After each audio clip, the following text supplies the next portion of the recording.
You have 68 wins. You cannot 69 Nina. Hey everyone, it is the center of attention, Brittany Brooks, and you are watching Simply Reliable Studios. Come on over, Sam. I'm being see, earlier I said something stupid to him, and now this is my receipt. Okay. Sabu's just sabotaging you. Yeah. He sure did. Hijacking. Yeah, he's taking over. Hijacking is a better word. You're right. Good luck. Shout out to Simply Reliable Studios making their Symphony debut, sponsoring this match and the entire Dragon Kai demonstration. Heyo, this is Jack Cartwheel. You are watching Simply Reliable Studios.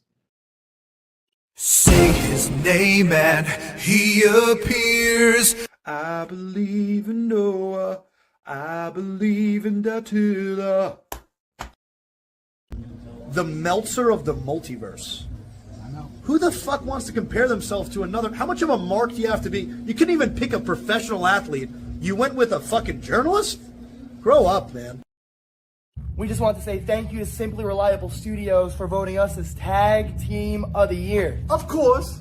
Because you know what they say, right? If you can't swim, You're bound to drown. Tonight, she is sponsored by Simply Reliable Studios from Orlando, Florida. She is everybody's favorite BFF, Izzy Marino.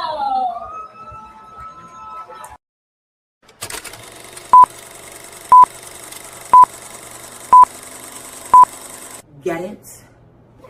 Got it.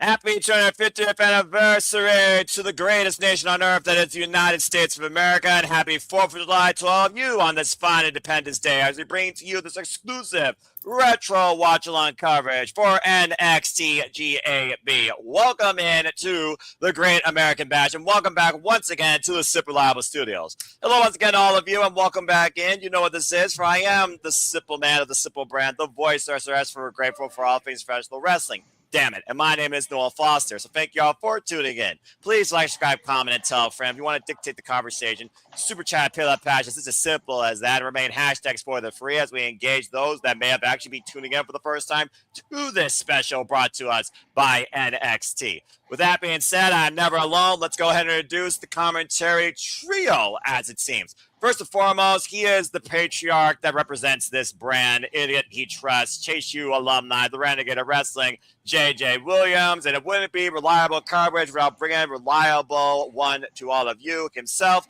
Mr. Reliable, Walter Cruz. Gentlemen, happy 4th of July to both of you. How are we feeling today on this fine Saturday? JJ, I will start with you. I'm feeling good, man. I'm feeling good. Trying to find some stuff to keep busy today. You know, it's our nation's birthday, the 250th birthday of our great country. You know, there's problems in it, just like there is every family, every job situation. Nothing is perfect, but damn it. America turns 250 this year. I turn 50 in another month and some change. Like, I may be old, but damn it, America's got 200 years on me. So, but I'm looking forward to NXT, man. As everybody knows, like, I don't stay up on the current week-to-week product. I've kind of taken the Noah Foster approach to clips, highlights, spaces, whatever, to get my sources. I know a little bit of what happened. Bless you, Walter. I know a little bit about what happened because obviously as a man who hosts a panel show where we discuss wrestling every week, I had to make a graphic for all the shit we were going to talk about today. And something that happens on this show plays into the graphic that I made. So again, I know a little bit about what happened, but I don't know the results of every match. So there's some things I'll be surprised by and some things that I know, but I'm curious of how we got to the result that we got because I didn't see the match. So, you know, but to tell you the time by telling you how to make a watch. I'm doing great. I'm looking forward to the show. And I see that Walter here is wearing some Simply Reliable Studios merchandise. Buy the shirt. So, Cheap so why don't we give him a solo shot real quick? He can show off the gear. Brilliant. That looks so good, dude. Like, for real. That came out clean.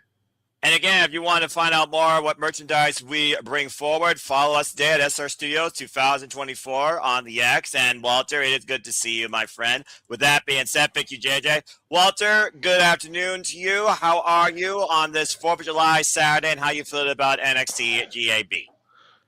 I'm doing well. Looking forward to it. Kind of sucks that I can't watch NXT live because of CW.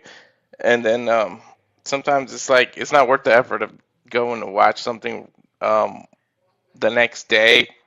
I don't know. It's just something about watching live that's different. So it kind of sucks that I have no access to CW. But I know the results of one match, but I'll be okay.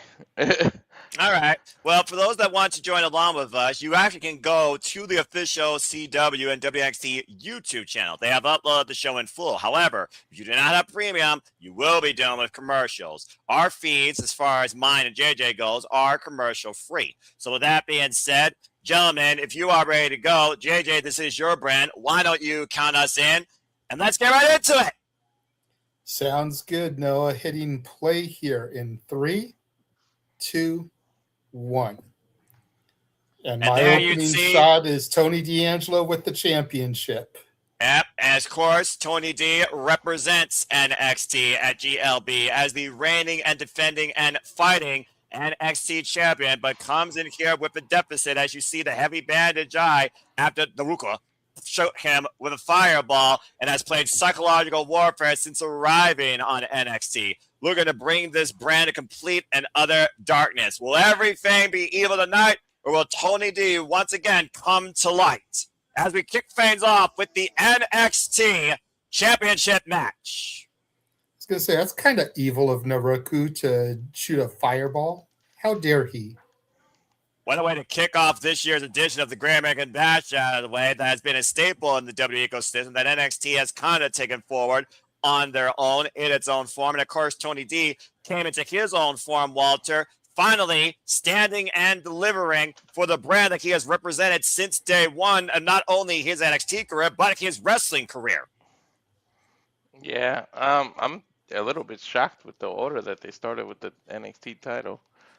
Well, I mean, at the end of the day, and again, knowing the end result, you've got to have a moment like we're going to have in the main event close the show out. I mean, this is the Great American Bash, damn it. So I know, but when you got Saquon Shugars on a thing, you start with the title. Well, but you bookend the show with the two main championships. It makes sense. We see it happen on some of the main roster PLEs from time to time as well. You know, it's just the women have defined my NXT pretty much since Braun Breaker was champion. Like, I would say from the start of Roxanne's second reign to now, the women have defined NXT. So it only makes sense for the main event to be the women's title. The women have the most depth on NXT. The women are more prominently featured. The men's division is struggling. Hell yeah. And that's why I think Takahashi, that's why I think Santana, that's why I think all these people that WWE may start bringing into their ecosystem are going to be on NXT because they're struggling in their main event division. As you see, one of the newest comers, to your point, not the big guy from London that people think looks like everyone's father, or Grado, but Naruku, formerly known as Evil, IWGP World Heavyweight, Never Overweight, IWGP Tag Team Champion, now christening the identity of Naruku, still just as evil, and has immediately set his sights on the NXT title. Shout out, by the way, to Wade Barrett and Big Joseph here on commentary. And again, as London and America come together, here we literally have a stand of epics here, as we got California, we got Latinos, and we got Italians and Americans here across this commentary team. So again, folks, thank you for tuning in as we begin our coverage of NXT Great American Bash, as we go down to Mike Rome for the introductions of our opening contest. Hey, kudos to them actually letting them do the one fall again. One fall. For those that don't know, Naruku is 39 years of age, has been involved in this game for 15 years, trained by the likes of Hiroyoshi Tensen, and of course, Ryusuke Taguchi, the king of darkness, brought in, of course, by Los Ganabes de Japón, Tetsuya Naito.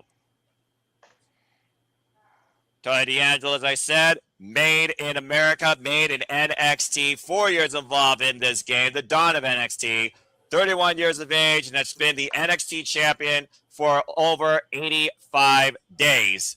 This, of course, will mark his fourth defense after outlasting all Ego and Page, Cam Hendricks, and Bravo Americano. And the only member from his class to still be on NXT. You go back to that photograph from years ago, Carmelo Hayes, Trick Williams, Braun Breaker, Grayson Waller, all up on the main roster now. Tony D, the only man who still survives in NXT. Whoa, geez, huge spear. What the hell? God damn. They broke the stage right off the rip. Well, I knew Tony D was pissed, considering he's a one-eyed man in an ass-kicking contest. He just drove Naruku through that damn partition. That was evil. Now, call it whatever you want. I call it effective. Start out of the gates hot one, don't you? Fireworks ablaze, and we're just getting started. Tony D, by the way, is the 37th NXT champion in NXT history after, of course, winning this title at Stand Deliver at the expense of Joe Hendry, Ethan Page, and Ricky Saints. And now Tony D immediately on the attack. I mean, when you literally have a man try to blind you, that's got to make you feel a little bit irate. I'm just saying, but still. And who was the inaugural NXT champion, Noah? That would be going all the way back to one architect, Seth freaking Rollins, as the NXT title follows a legacy set and defined by the likes of Adrian Neville, of course, the man that gravity forgot, the glorious Bobby Roode, Shinsuke Nakamura, Finn Balor, Trick Williams, Ilya Dragunov, Carmelo Hayes, Braun Breaker, Adam Cole, baby, Samoa Joe, just to name a few. I couldn't remember if it was Seth or if it was Big E. I knew that they were like 1 and 2, but I couldn't remember who the inaugural was. Yeah, Big E was the second one after the Shield, of course, was running roughshod in the Genesis, what was the black and gold band. And right now, a massive bear up being applied. Right in the eyes, though, immediately going after the affected wound. And Naruku creating separation and looking to once again take advantage. Yeah, referee checking on Tony D on the outside here. The emotions mind got the better of the champion here, and the challenger looking to capitalize. Referee checking on him. Of course, champion can't defend himself. The referee's discretion could call for a forfeit. It looked like he was about to. Referee even just said, I'm going to stop the match right now, and Tony D grabbed him. Well, we know how much pride that Tony D has when it comes to the NXT title, let alone his own freaking merit as a defending champion and a fighting champion. Not looking to be taken advantage of. This is clothesline. Doesn't even send Naruku up and over the top rope, though. Now hooking ahead. Nice German suplex. Naruku again going to the outside. Well, yeah, he was supposed to get clotheslined over, but Tony D just didn't have the strength to send him over. So Naruku, being the seasoned vet that he is, rolls to the outside there. Still to come, our main event tonight for the NXT Women's Championship. Everything is evil. Against the apron. As Lola Vice defends the gold against number one contender Kendal Gregg, who beat Kalani Jordan for this opportunity. Also tonight, Shiloh and Tristan Angels fight over the Mr. NXT namesake. Naruku going to cover. Lateral press is enough. Gets a 2 count. Naruku's in better shape here in NXT than he was in New Japan. Have to be for WWE. Yeah, about to say, it's a brand new opportunity here for Naruku, so he has to have a fresh beginning. Yeah, I'm not going to sit here and try to speak bad about New Japan or any promotion, but when you're comfortable in a company like Evil was in New Japan, you can kind of start to rest on your laurels. Oh! Getting this new opportunity, to Noah's point, you've got to get in better physical shape. But there's a certain level of discipline that defines anybody here in this wrestling business. But the mental and the physical elements of the WWE, especially, is what truly makes or breaks anybody in this industry. And Naruku is seeing that and doing that for the first time ever. And in less than 2 months, finds himself already challenging for the NXT Championship, looking to do what the likes of All Eagle Ethan Page did when he decided to make NXT his stage. Oh, man, big exploder in the corner. Naruku in the cover, now hooking the far leg at 2 counts. You were saying, Walter. That's pretty fast, but again, what does that say about the men's division that he gets the title shot that fast and surpasses so many people? To JJ's point earlier, that's the lack of depth in that roster. They're just struggling because they called so many people up here recently between, Carmelo Hayes going, Trick, Javon, Ethan Page, Ricky Saints. Like, they just called up a good chunk of their division. You almost had nobody but Tony D to put the belt on. Darkness falls, kicks out at 2.5. You had nobody else but Tony D to put the belt on, and then you released a bunch of your male talent, Andre Chase, Tyreek, Malik, Whether they were going to be world title contenders or not is irrelevant, but you released a bunch of your male talent, so you need to fill those voids. Well, right now, Naruku and Mason Rook, just right place, right time to fill those voids. Well, Mason Rook is still a big old who are you, but Naruku has developed quite an identity here so far in NXT, driving Tony D into the barricade and nearly pinning him with Darkness Falls. Now going for a high-risk move out of the corner here. And again, this is a business where you got to either make your opportunity or take the opportunity that's presented to you. Naruku didn't want to wait. He forced it into play. And Tony D was the one that literally said yes against Riverstone's Witches. Running power bomb! By the way, what do you think of that name change, Noah? Well, it still goes back to the roots of this character that literally has defined this gentleman his entire professional wrestling career since he was involved, of course, in New Japan Pro Wrestling. As I said, brought in the Los Iguanabas de Japón under the tutelage of one Tetsuya Naito, the former Takashi Watanabe, previously known as Evil, still Dark Ways, now known as Naruku, which still channels an evil namesake in its own meaning. And right now, Naruku in control here, and Tony D going up to his feet. You were saying, JJ. And he still gets to use evil because he's broken that into his catchphrase, saying, I am evil. Well, he used to say everything is evil, and if Tony D doesn't find a way to literally defeat evil, then NXT will be evil. Get to the midsection now, Naruku on the move, and Tony D takes him down. Tony D looking to mount a comeback here. Irish whipping again. Tony D still visually impaired. Follows up with a lariat. Running Bulldog, center of the ring. Swing and miss, and hoist it up. Bad German suplex release. That was a huge German suplex. Jesus, and another one. You think about what Shinsuke Nakamura was able to do in NXT as a transplant. Could Naruku end up finding that same success? Up into the power slam. Cover to retain the title. Kick out to. That's one thing WWE should do. The people you aren't using in the main roster like that, send them back down to NXT as those veterans that the young people could look up. Send Nakamura back down to NXT. It's not degrading. It's not a demotion. You're there for veterans, and now you get more TV time. You're also there to literally refresh yourself, as somehow Tony D has once again refreshed himself here off that suplex. Hoisted up, planted Naruku. One arm choke bomb. Kick out of that. No, it's not. Wow, that is it. Tony D does it. Sudden impact, just like that. That one arm choke bomb, and Tony D retains the NXT Championship. I mean, you think about it. What better way to test if people are ready for the main roster than to fight people that have been there for years and know, not the simple things, how to get the audience to react, to look at the hard camera, the things that are on main TV, test them out and fight them. So, and they're not being used in the main roster. You might as well put them down there. It makes a lot of sense there. It makes a lot of sense there, Walter, to your point. But then you end up with some growing resentment of, this person is now coming down here to take the TV time that we're already struggling to get. About to say, take your spot, call your shot. And Naruku caught his shot and lost. That one-arm choke bomb, the same way Tony D won the title at Stand and Deliver, leads to the retainment tonight at the Great American Bash. Tony D, the only Grand Slam NXT champion, by the way, still holds down this house as the NXT champion. And, of course, still more titles to come, including the NXT Women's North American Championship. Let's take a look at our current champion in Zaria as she looks towards the very person that she took the title from, Tatum Paxley.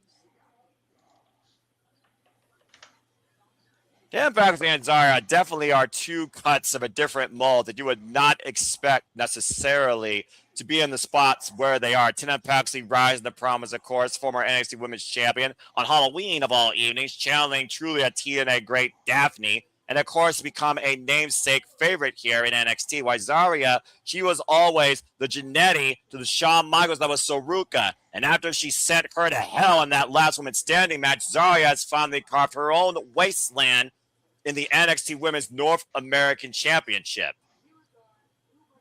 I'm just glad Zaria's finally getting this chance. I think part of Zaria's downfall, if you will, is also her greatest asset in the fact that she's so reminiscent of Mommy Rhea Ripley. And to that point, it's what got her signed, but you also don't want two characters that are virtually identical on your TV every week.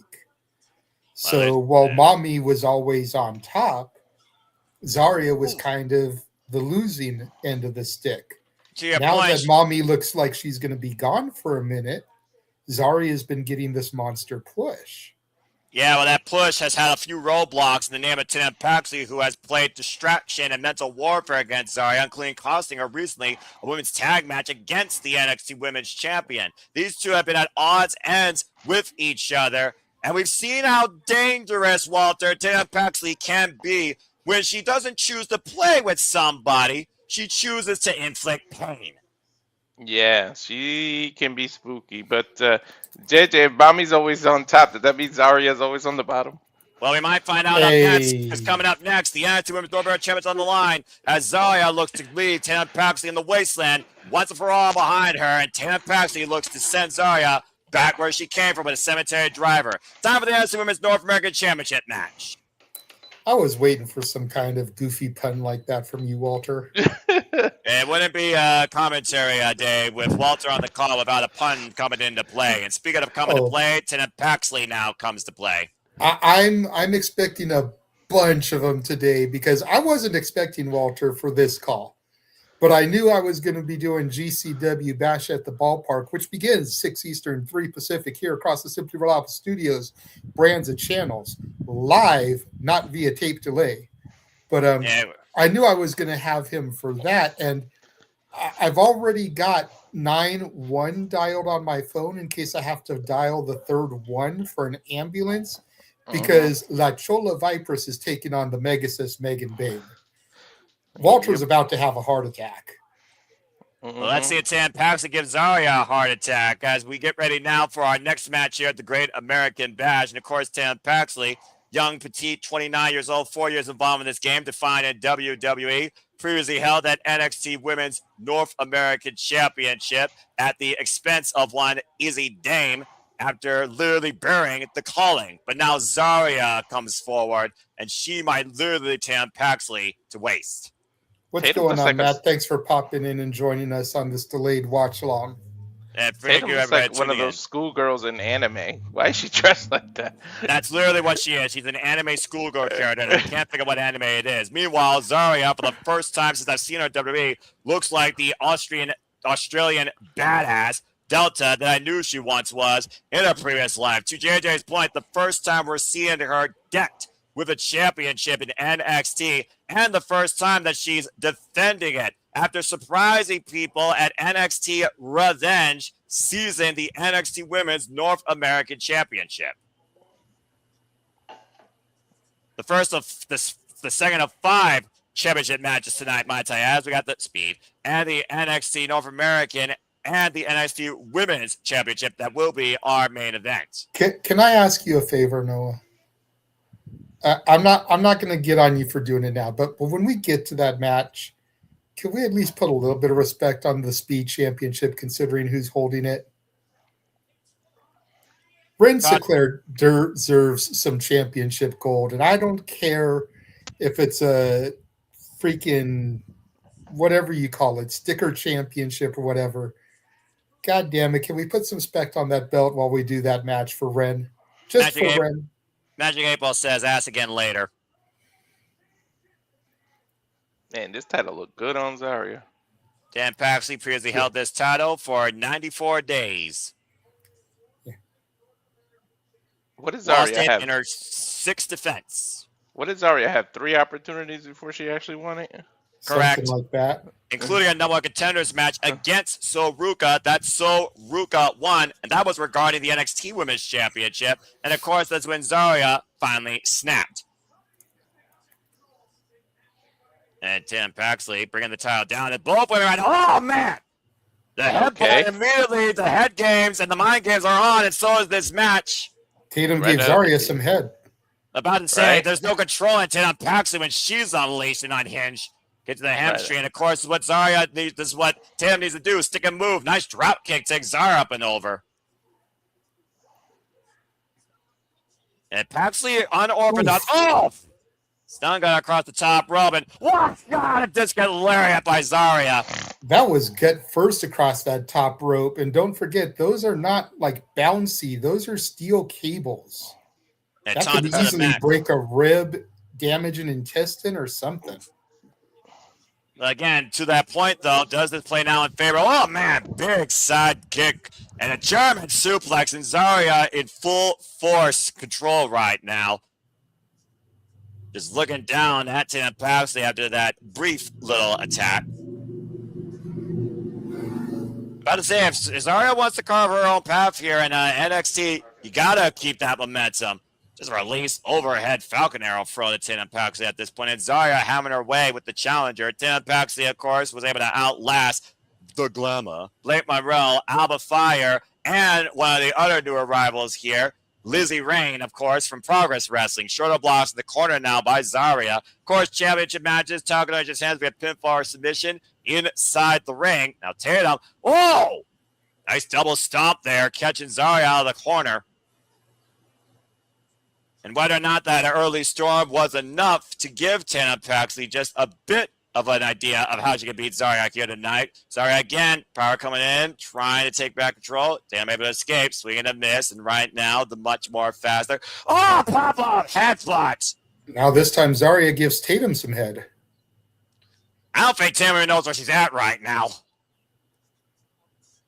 Good grief. I haven't seen Zaria this confident, though, since literally sending Soruka on a different landscape. Now just literally hoisting up Tatum Paxley on the apron. Back elbows, though, trying to force the break. And, oh, pulls out the foot from underneath her, brings her between the apron and the tarp, and having her away. Big thrust kick, and Zaria trapped. Smart strategy here right now by Tatum Paxley. You got to give Tatum Paxley credit. Great step up in Seguri there by Tatum. Sorry to cut you off, Noah. No, that's perfectly fine from the former cheerleader / bodybuilder, believe it or not, folks. And Tatum Paxley, an orthodox opposite style, playing dividends here. Sidestep. Oh, my. Up and over into the NXT universe. And she was smart enough to break up the count by rolling in and out. Well, again, we talked about before how Tatum Paxley's NBA IQ is sleeper a unique enigma. And right now, Renegade choke applied, backpack on the back of Zaria. Zaria carrying Tatum, and oh, man. That's one way to break it. And to think about that stun gun, like you mentioned earlier, Noah, to the ribs of Tatum on the top rope, having all of Zaria's weight just fall back on her right there could have done some serious internal damage. 165 pounds, to your point, just dropping down on the torso of Tatum Paxley with nothing between her but Zaria's body and those thin mats. Protection of the building as these two women continue to fight on here. Tatum Paxley right now trying to combat another stubborn Zaguri, and that seems to be her bread maker here.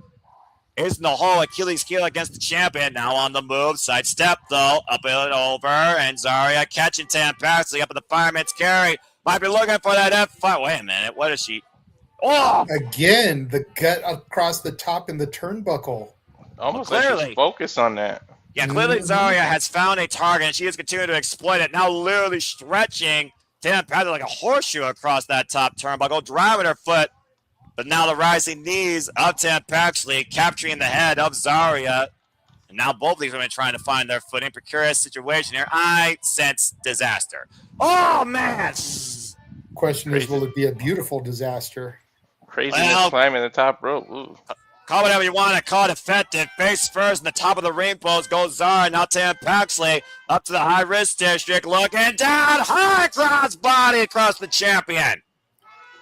Showing no signs of injury, but how much damage must that have done to her after all the torso work that Zaria's done? Well, think about all the pain and torment that Tatum Paxley has suffered here, mentally and physically here in NXT. You think about Izzy Dane. You think about the fallout with Lyra Valkyria. You think about her pursuits against herself. Rebound German suplex. But Tatum Paxley knows who she is, and we've seen that come out of her more than ever this year, to the point she's been able to channel all that to her benefit. Zaria, though, trying to stop Tatum on the move, and another big press kick by the challenger.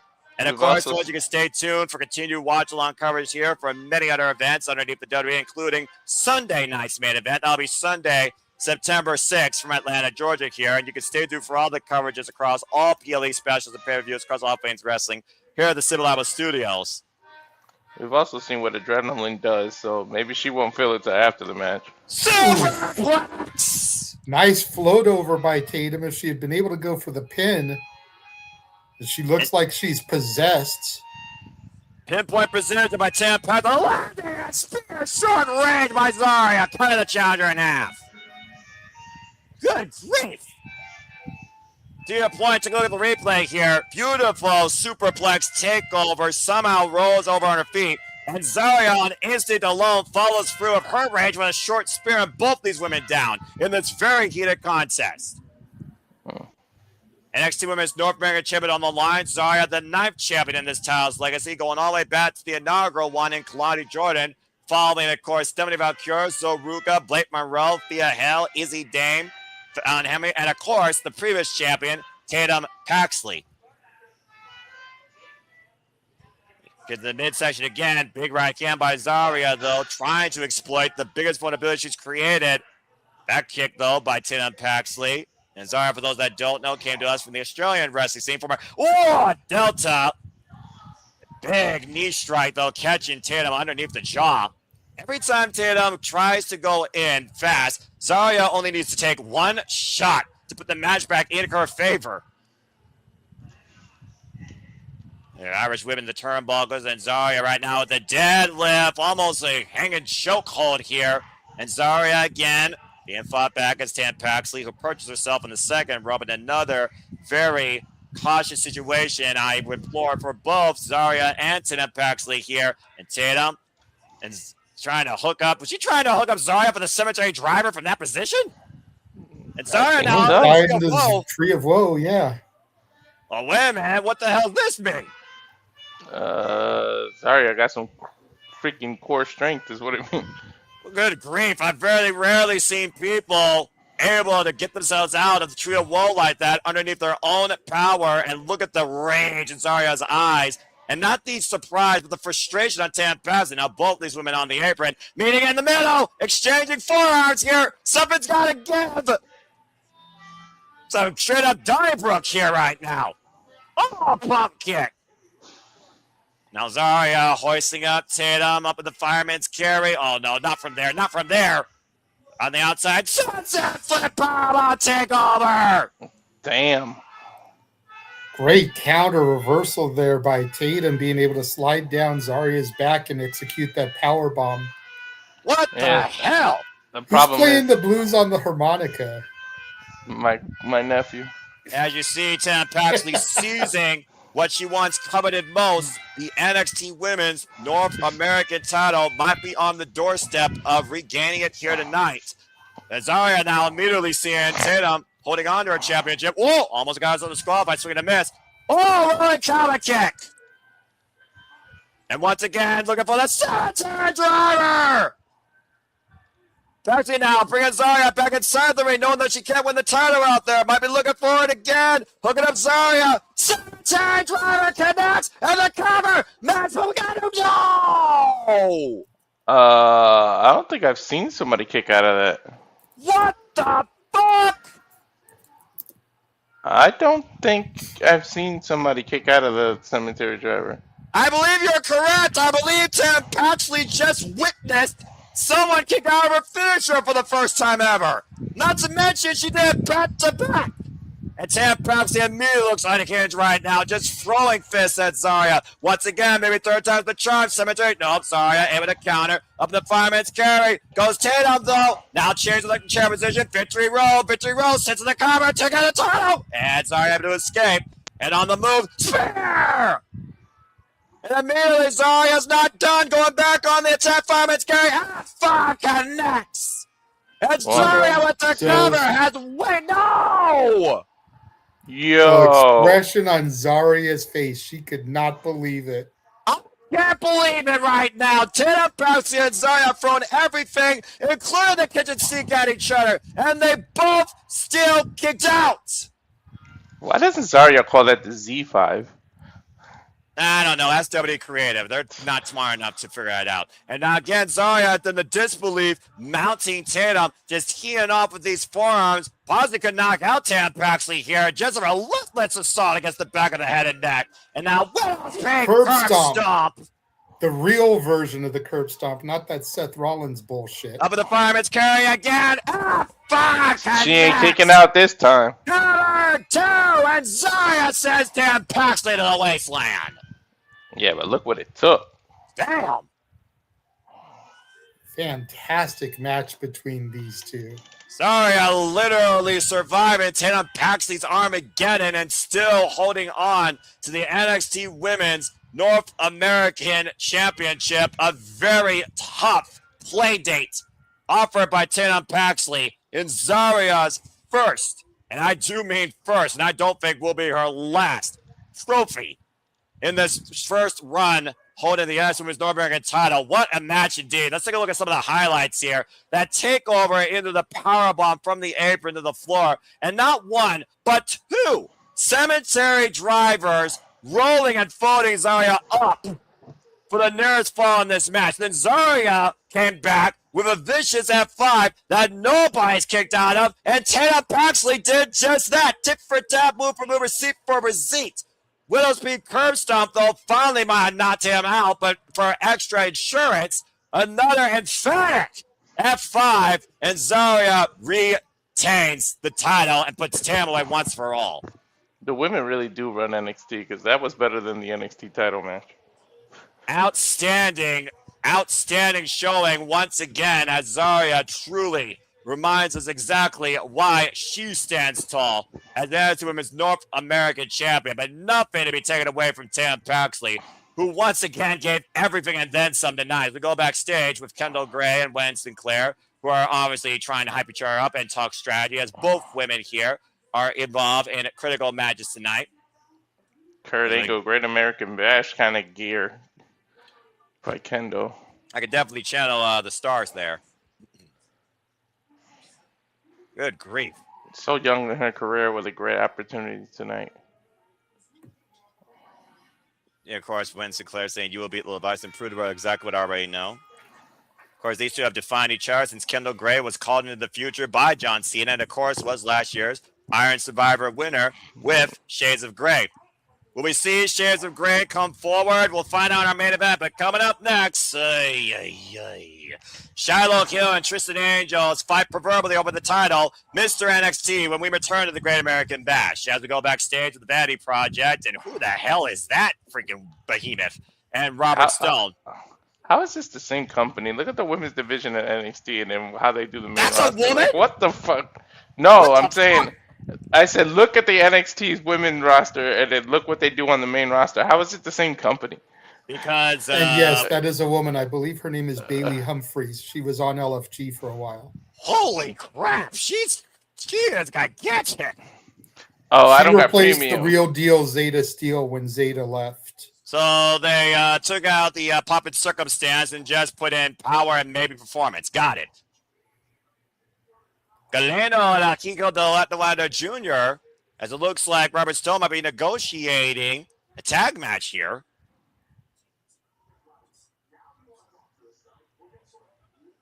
Interesting. Okay, now I just got what you guys got. I had the commercial, yeah. Nikita Lyons there with her Evolve Championship. Shout out to Nikita.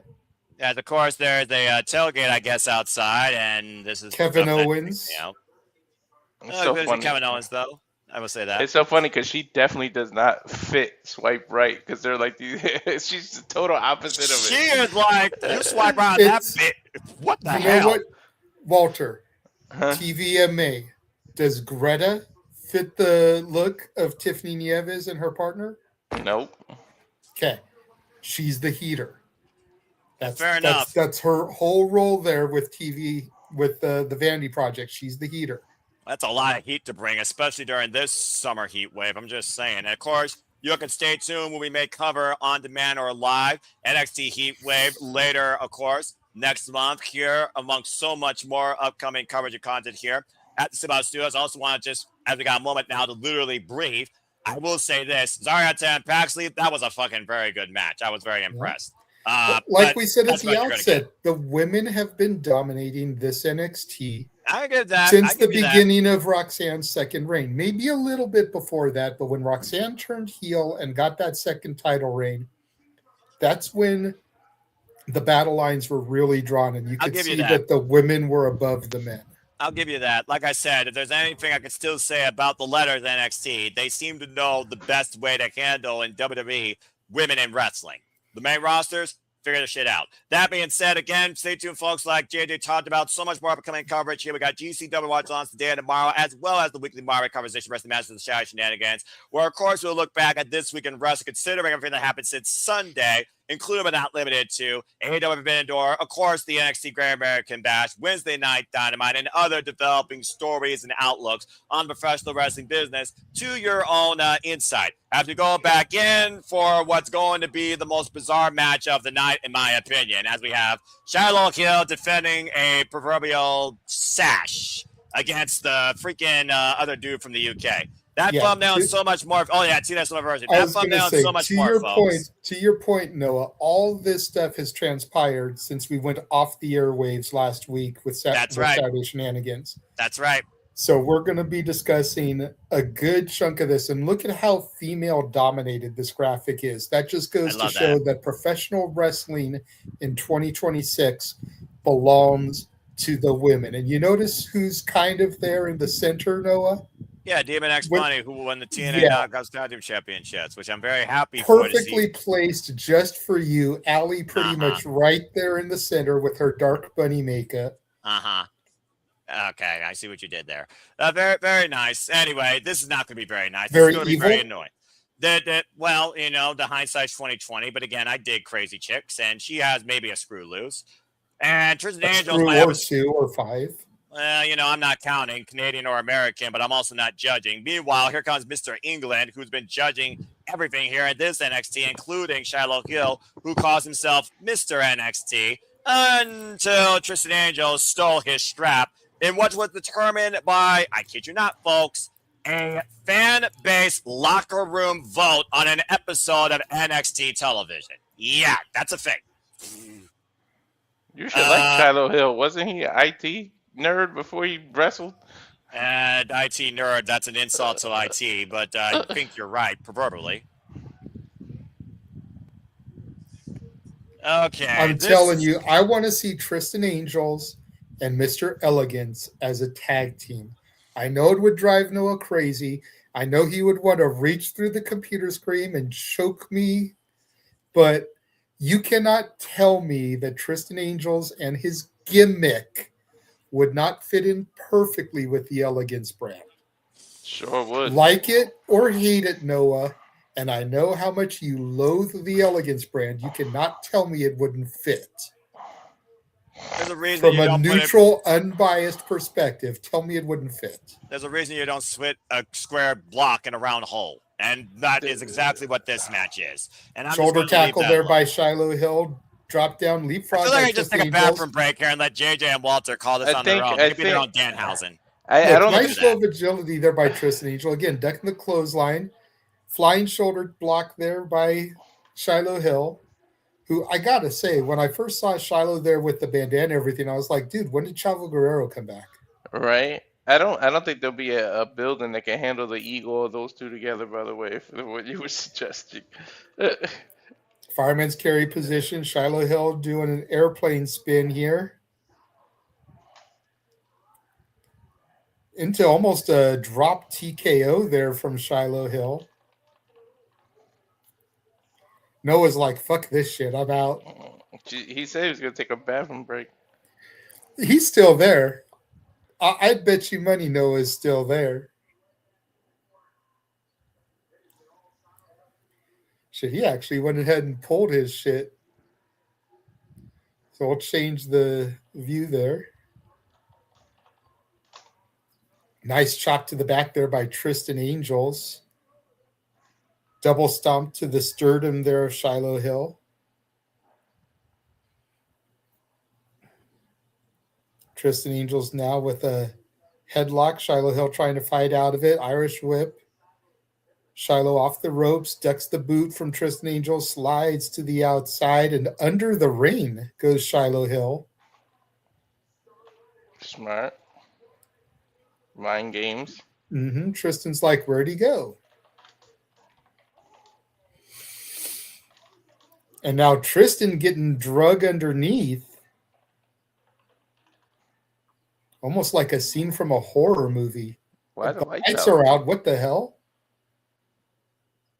Oh, that's cool. You've never seen Under the Ring like that. That's kind of cool. An alarm clock is ringing. Oh, no, it's a telephone. Excuse me.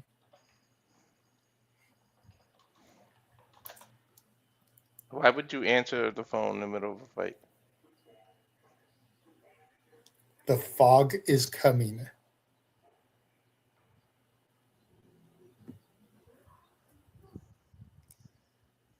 And now Shiloh with a choke, a sleeper from behind on Tristan Angels.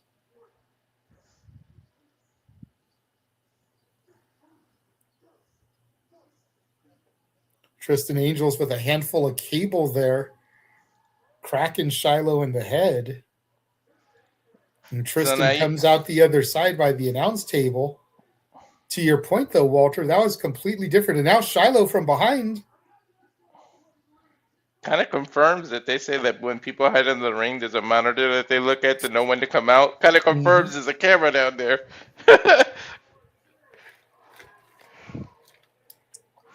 Leg drop from Shiloh Hill onto the ring apron.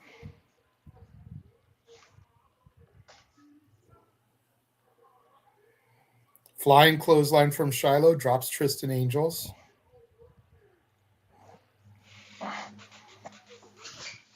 Yeah, look at WWE doing something different. That was cool. It was. And, like, I get it's not Noah's thing. I get he's not into this match. But, like, it was different at least. Whether you like it or you don't like it, it was different.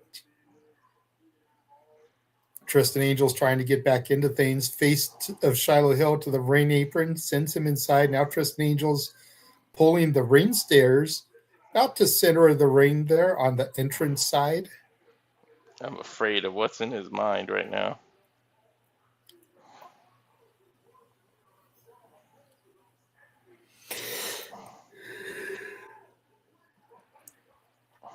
Suplex attempt countered. Shiloh lands on his feet. Shoulders to the midsection of Tristan Angels. Shiloh coming back in. Stun gun.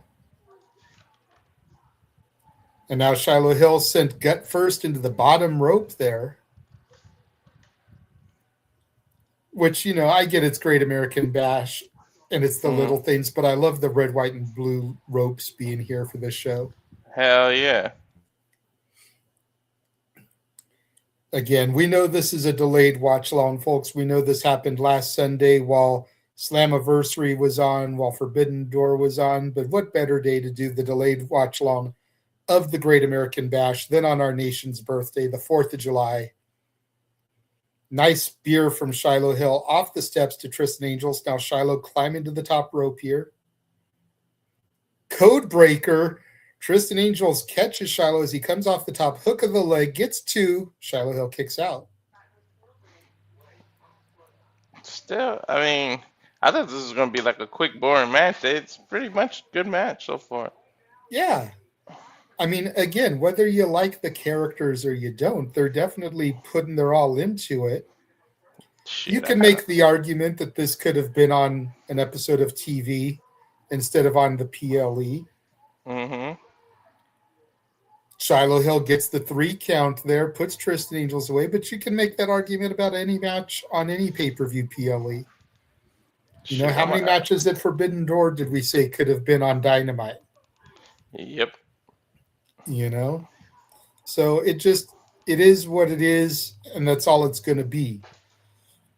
I kind of As want we to go know back more to the about that closing referee. moments of that Simon, there you see the code breaker as Shiloh came off the top rope again. Almost got a 3 count for Tristan Angels, but unable to. And then kind of like a neck breaker, power bomb type combination there from Shiloh Hill off the top rope, able to put the adversary Tristan Angels away. As we go to the ringside area for a quick interview with Shiloh Hill.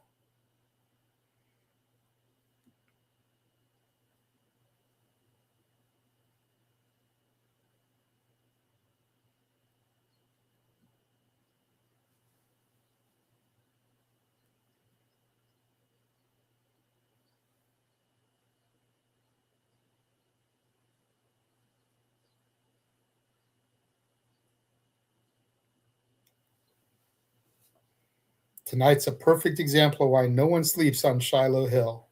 Why my brother walk in and look at the key to keep looking at the TV, look behind me? Oh, I seen him in there at the same time I saw your private message. We go backstage here to Natty. We've got Fakita Lyons, Carmen Petrovich.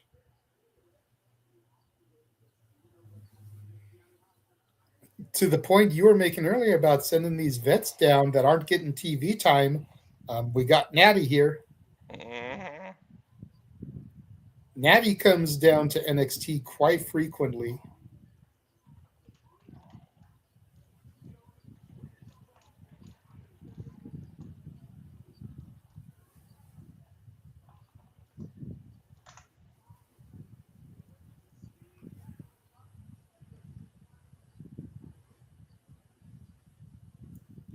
I don't want soft women in my business. Mm.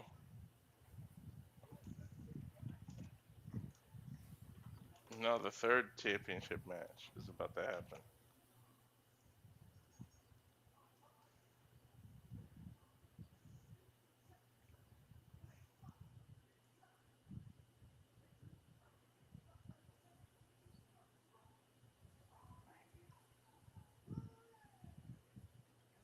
Another backstage segment. Where are you at, Noah?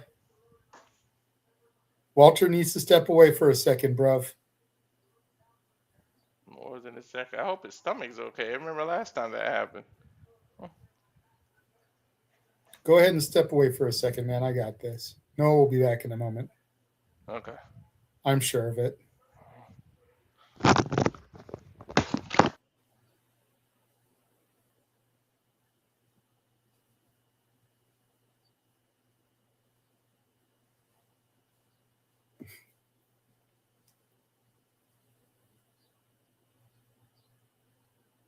Coming up next, we're going to have the Women's Speed Championship on the line as Wren Sinclair defends the title against the Birthrights, Arianna Grace.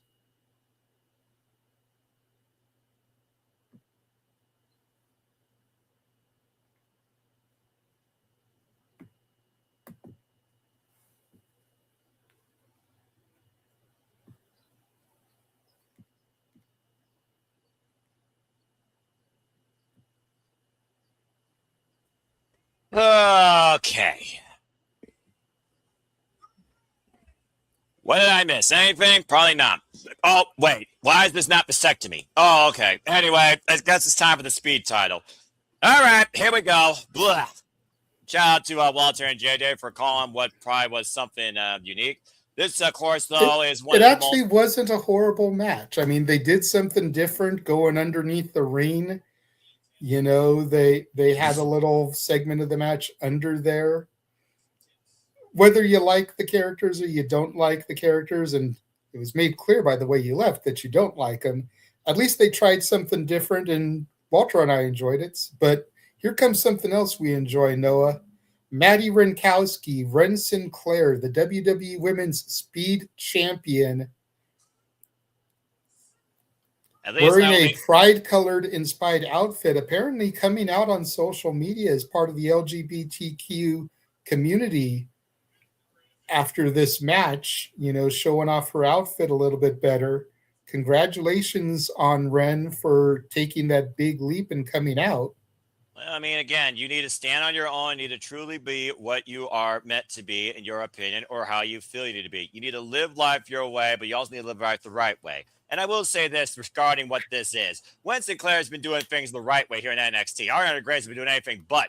Bell reigns were underway again, folks. Believe it or not, this match, you're going to come as an auctioneer probably, and JD's is going to take it in because this match is a 5-minute time limit. If it goes to the draw, it's like, oh, retained, both women collide immediately. And literally, these matches are contested underneath 5 minutes. It was a tournament that led Arianna Grace cover. It's a 1 count here to become the number 1 contender for this. And the side headlock here as Wren Sinclair is the 4th Speed champion. She's been Speed champion now for 109 days, but believe it or not, this is our first defense. Nice leap there by Wren Sinclair. Discipline out of the Texas area by one Lamar on the Rosa. Good shoulder blocks. We are already nearly 30 seconds in, jumping forward with a nice bulldog cover. Look at the far leg. It's a 2 count. And of course, beat Fallon Henry for this title with the Wren lock in under 3.5 minutes. Back, of course, at Booker T Appreciation Night on NXT. Booker T also has been very instrumental in the growth of one Wren Sinclair. Of course, always came into here with her own technique and really found her way as part of the quarter catch crew. Nice fisherman swinging net breaker covered by Arianna Grace. Gets a 2 count there as we are already 1 minute into this match. Next time I have to call one of these, someone just might as well put a freaking GIF in the top left-hand corner of a damn clock. You know, Wren Sinclair's got to be careful with the birthright there at ringside. You know, Charlie Dempsey, who she definitely has history with, the NQCC. You've got Uriah Connors. You've got Lexis Keene out there. She's got to be careful, but she also can't get distracted by it, too. She has to stay focused on her game plan. Fence lock, and Arianna capitalizing, driving Wren back first in the apron. Wren Sinclair also, of course, recovering from a recent leg injury after the fallout with Kalani Jordan, trying to stick it to both Wren and Kendal Gray before, of course, tonight. And which is, of course, the reason why this is her first title defense. Yeah, again, when you're legitimately injured, though, for a period of 3 months, you need to question whether or not you should be holding on to a championship, 40 figures. I'm just saying, especially if you're going to contest a championship as something official in your company, despite the fact every match is only 5 minutes or less. Well, I think that's the great thing about the Speed Championship, though, Noah, is that once a champion is crowned, another tournament immediately happens to determine a contender. So you can kind of milk some of those days by doing the tournament to cover up for any injury. Yeah, it just gives an excuse to have 5 minutes of fame, in my opinion. But nonetheless, I kind of can understand what you mean. As Arianna Grace was able to, of course, make her way forward to this opportunity, beating Layla Diggs and Izzy Dame in the Speed Championship. Now working over the left leg of Wren Sinclair, the hammerlock, the lateral press, the hook of the near leg, and gets a 2 count. And of course, Arianna Grace has to be aware that the clock will move faster the longer this goes and will be less in her favor. We've seen how close these matches. To your point there, Noah. We've seen how close these matches have gone to the couple I've had to call. Inside cradle for Wren Sinclair. It's a 2 count for the retainment. Almost go to nearly the time limit. And we are right now in a caution zone as we are under the 2-minute mark. Schoolgirl roll up again. Big elbow clocked. Wren, though. And of course, qualification, it means nothing for Arianna Grace. And Wren creates separation, going up to the second rope. High kick, though, by Arianna Grace, former Mrs. NXT, as, of course, she once christened herself.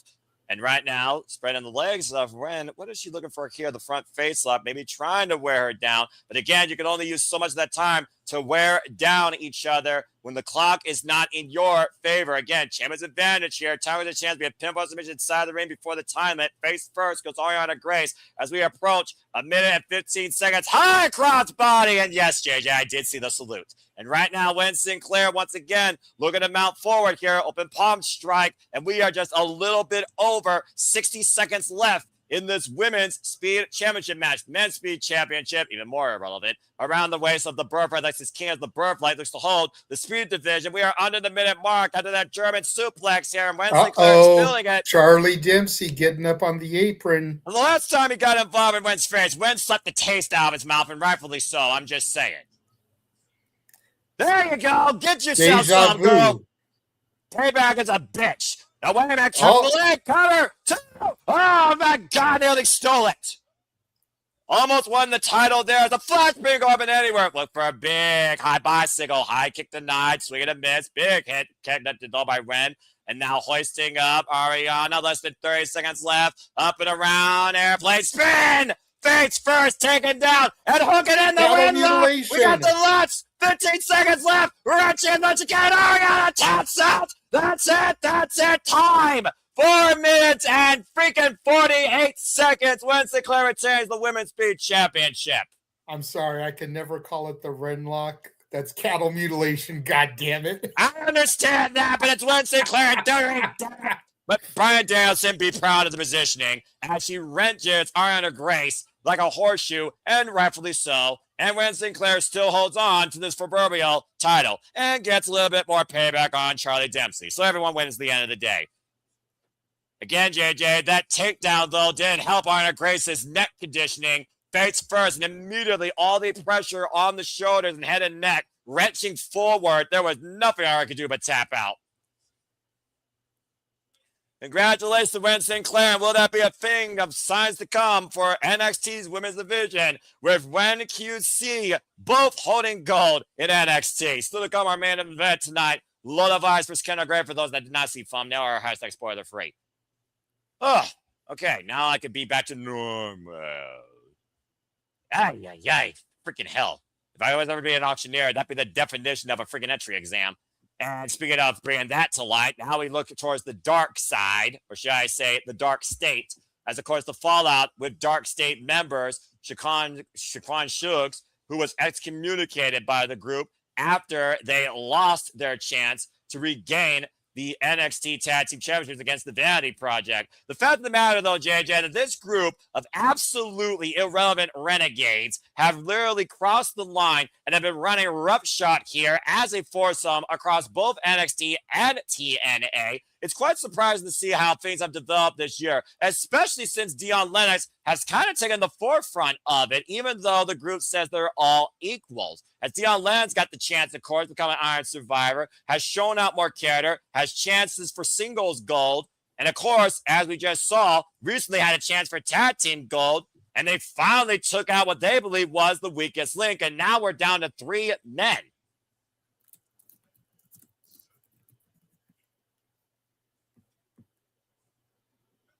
You see that Tayvion even exemplifies that. Basically, Dion saying that I'm not the bad guy, you're the bad guy. Almost one of those things like a state of denial.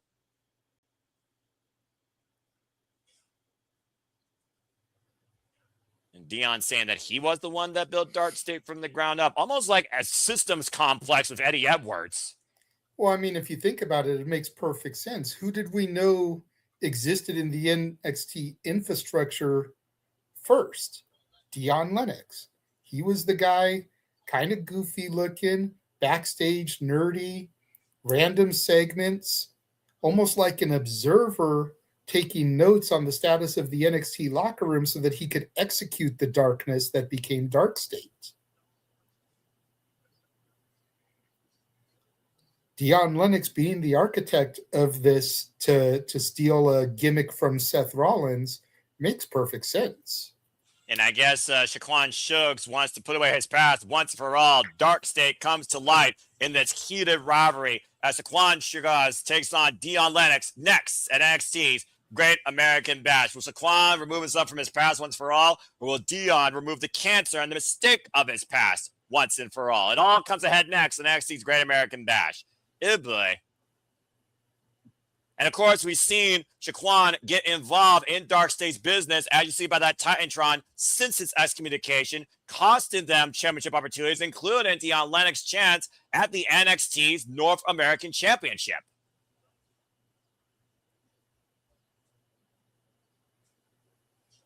That pack mentality of literally removing the runt of the litter by any means necessary might as well be the freaking statement of Dion Lennox when it comes to what he means in Dark State's dominant mission statement of showing no weakness. And honestly, Dion Lennox is a victim of his own sins. Let's just call it what it is. Not only was he the one that literally pulled the trigger after they lost the NXT Tag Team Championship match, he kept on rubbing it in his face while he wasn't even there, or so he thought. As we always saw Shugars in the distance, in the foreground, hearing everything and seeing everything happen the entire time. The first time actually seeing this guy with his own entrance and identity.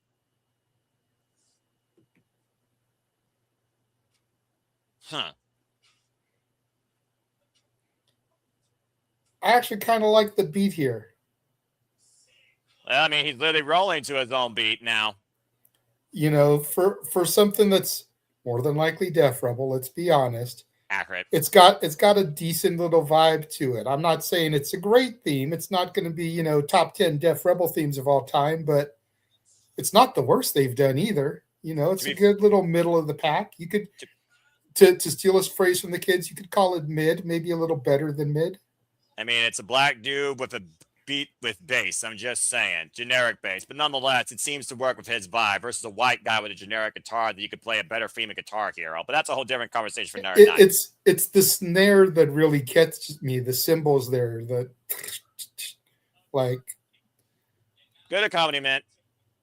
Now Dion Lennox looking to take the head once and for all of Saquon Shugars, as of course Saquon has cost everybody in Dark State except Dion. Oh, jeez. Huge right. Drops Saquon Shugars right out the gate. Now Shugars giving receipts to Dion Lennox, the leader of Dark State. Well, again, when you literally have rolled along with this guy for so long and have had so many opportunities, including, of course, the NXT Tag Team Championships, that goes back to that familiarity and the hostility that you hold against a person that you feel betrayed you.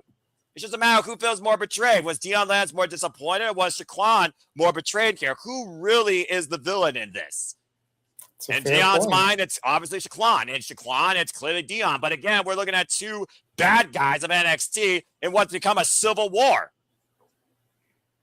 Everyone always thinks that they're doing the right thing. That's the great thing about a hero and villain dynamic.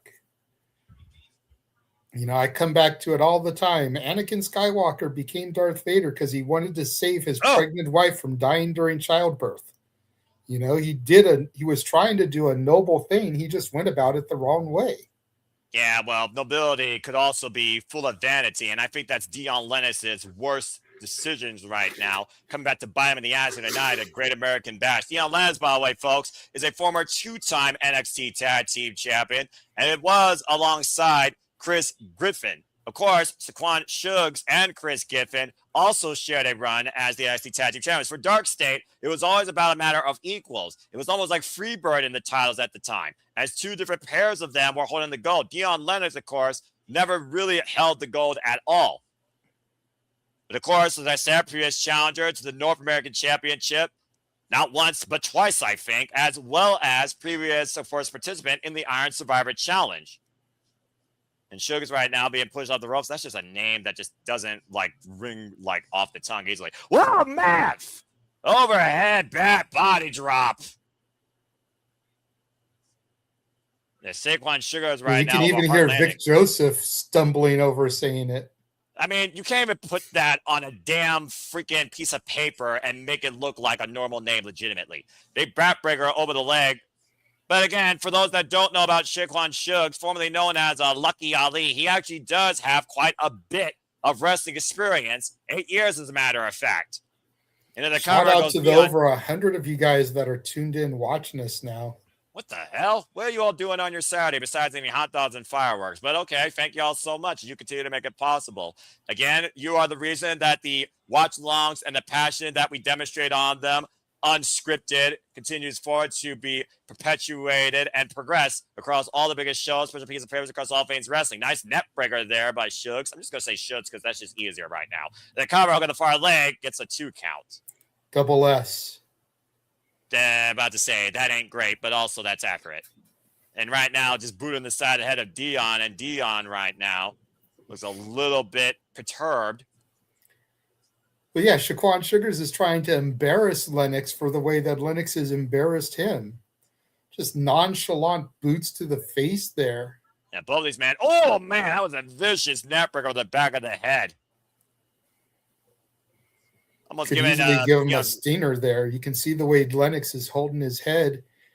And here comes the rest of Dark State from the back. Well, you knew that they had to get involved here at some point. Again, it's a game mentality.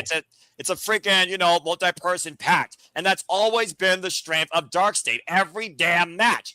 And this got up against the top rope, back of the head and neck first as Dion takes advantage. Dion, by the way, has only been involved in NXT. Oof! Huge Uranagi there from Lennox. From 2 the years, outside. And just throwing himself across Shug's back here. Now goes in the cover, hook on the far leg to embarrass this man. Gets a 2 count again. See, the problem with saying Shug is every time I think of Shug, I think about Suge Knight from Death Row Records. And that's not a good comparison. Yeah, you know what? You're right. So we'll go with the double S. We continue here at Great American Bash and double S. I mean, if we can have double J, if you can have double R, why can't we have double S? I'm just saying. There's better double S's out there that I could think of right now, and some of them aren't even people. That being said, boot pickup, though, by him, and roll up Schoolboy deep on Dion.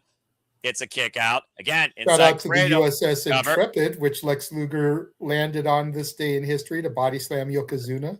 Exactly. And right now it's just a strength here as Double S trying to tie up the arms of Dion Lennox. Dion, by the way, comes to us from a football background out of the new program. Roll up, shoulders down. Able to push him off, though, and Dion popping. Spine buster. Cover 2. Then that's not it. Damn.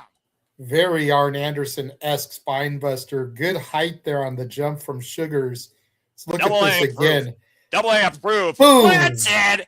Good Lord. He might as well have planted bat to the Independence with that. Sheesh. To your point. Shugars got some good height on the jump. Dion able to grab him, get the spin accurate, firm plant, and now has him tied up here like a pretzel. Dion what Lennox, kind of dipping sauce you want there, Noah? I'm not a big dip or sauce person, for being honest with you, unless it's the Chick-fil-A Polynesian. But right now, I think the only thing that Double S wants is relief out of this hold. As you saw, again, the rage of Dion, though, I think he torqued that so much Double S was able to turn his body around and relieve some of the pressure without going to the ropes. But again, still 5 underneath, pushes Dion up and over to the outside. Dion Lennox, who also has challenged for the NXT Championship this year against Joe Hendry. And again, Dion Lennox, for what it's worth, he's had the most opportunities as part of this Dark States group. Well, of course, because he was the leader. Wow. So, of course, he had the opportunities. Nice cartwheel into a drop kick there by Shaquan Shugars. Wonder if Jack Cartwheel coached him with that cartwheel. About to say, I wanted you to also notice on the outside, JJ, Chris Griffin, his arm is in a harness after that steel pipe assault by Double S prior to this, as Double S has literally pretty much hit and targeted each member of Dark State except Dion Lennox. We were talking about the Osiris name? Because I know he used to be Osiris Griffin. Yeah, I figured it is Cyrus the Griffin, and then the other dude, which I can't remember the name of for my life, I believe is Cutter James. That's it. It's Cutter James. Yeah. I had to kept saying Chris Griffin. I'm like, did they drop the Osiris gimmick? Oh! No, Osiris. It just looks like Chris because it's small text on my freaking laptop. My bad. Got you. Okay.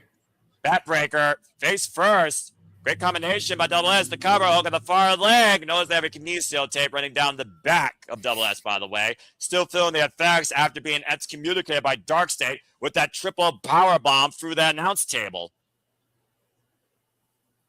He always was the wild card of the group. He was like that scrappy little animal that you didn't necessarily know what to do with, but you didn't choose to tame it as long as it's working in your favor. And we saw many times Double S was instrumental in Dark State matches, particularly versus other members. Mm-hmm. Right now, Adrenaline running through Double S right now as he drags Dion out of the corner after that kick caught him. Lateral press, hook of the leg, close to the rope. Smart move, but gets a 2 count again. And again, very dangerous territory, but Dark State still on the outside. Lunging over with the slingshot leg drop cover on Dion and gets a 2 count again.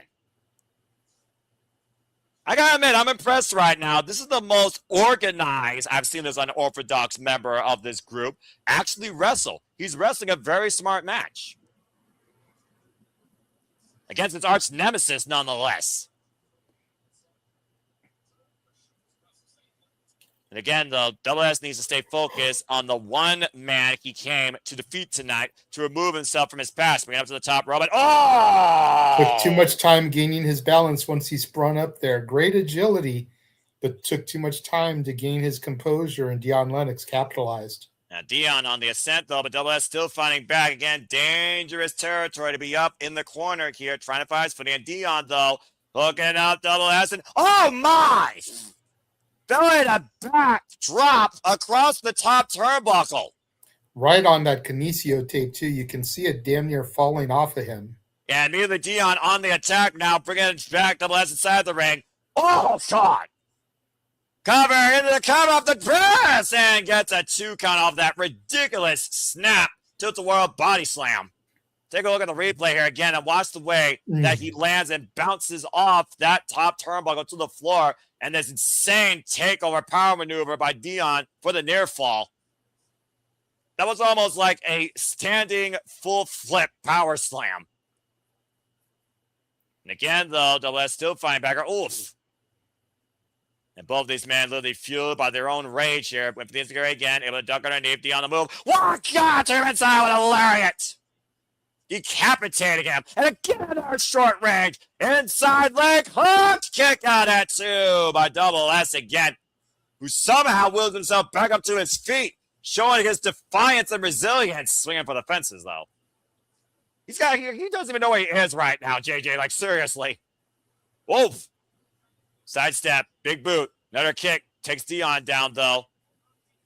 It's almost like that innate instinct's just taking over, realizing where he is and what this means to him tonight. And Dion right now may not even know what the hell to make of this, what the hell just hit him. How many times have you seen Dion kick in the head? Once again, though, back in the corner, and Evelyn throwing himself into his opponent. Now hoisting up Lennox, and what the hell is this?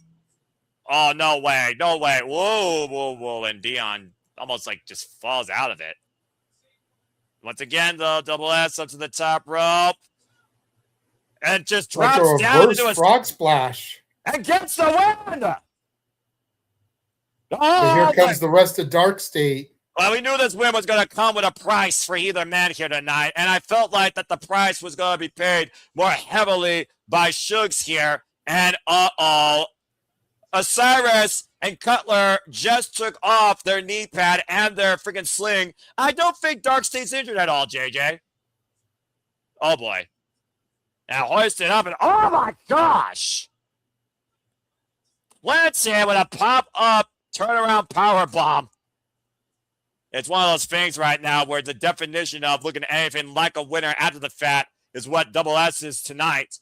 And swinging for the fences in the midsection with that baseball bat and over the back.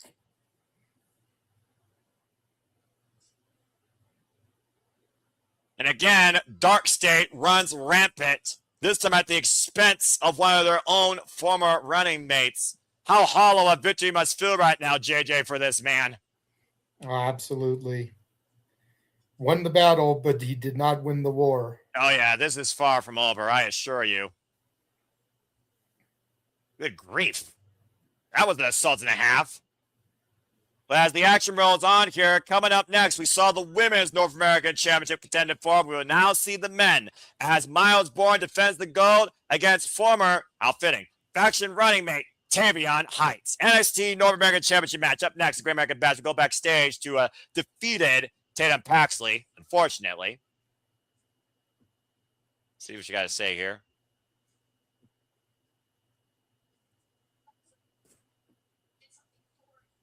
Said the first time she won that, did something for herself. And she's right, honestly. It was for her and the entire universe.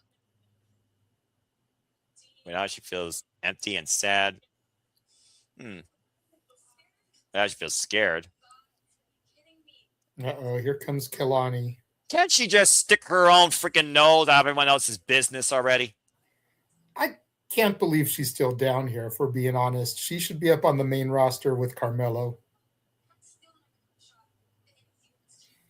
Can you just imagine if they pulled the trigger and put them together, what a power couple they could be? If only they were smart enough to do that.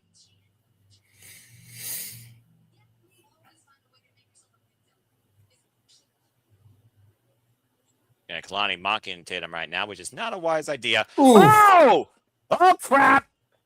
Again, why would you try and literally mock Tatum Paxley in a moment of weakness? Have you not learned anything about this woman, Kalani? I thought you were smarter than that.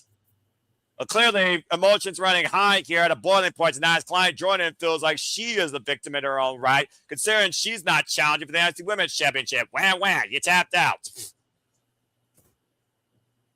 But you talked about before, JJ, how heated, how stacked this women's division is, and everybody wants a chance and opportunities that they feel they're entitled to. Some more entitled than others, in their own opinion. Well, as we get ready for our semi-main event, let's go down to Mike Rome for their inductions here. Time for the men's NXT's North American Championship. Wow, they didn't even give the entrances. And Tayvion Heights, of course, he's had his fair share of fallout this year, pursuing Tony D for the NXT Championship. Now finds himself challenging Myles Borne for the NXT North American Championship. And, of course, it's not the first time we've seen Tayvion Heights challenge for this title, JJ, as he was trying to confront Ethan Page in the early stint of his starting run and failed. Former teammates in the NQCC. Yeah. And, of course, both men excommunicated themselves from that group after winning over Charlie Dempsey. Again, folks, this is for the NXT North American Championship, following the legacy set by the likes of Adam Cole, Keith Lee, Johnny Gargano. Bell reigns are underway. All Ego, Ethan Page, Trick Williams, and a plethora of others across NXT history. And, of course, Myles Borne, he said he figured out what he needed to do after Ethan Page kind of encouraged him to figure out what you need to do with your character. And Myles Borne was Ethan Page's undoing, as the face of Canada no longer held the North American title.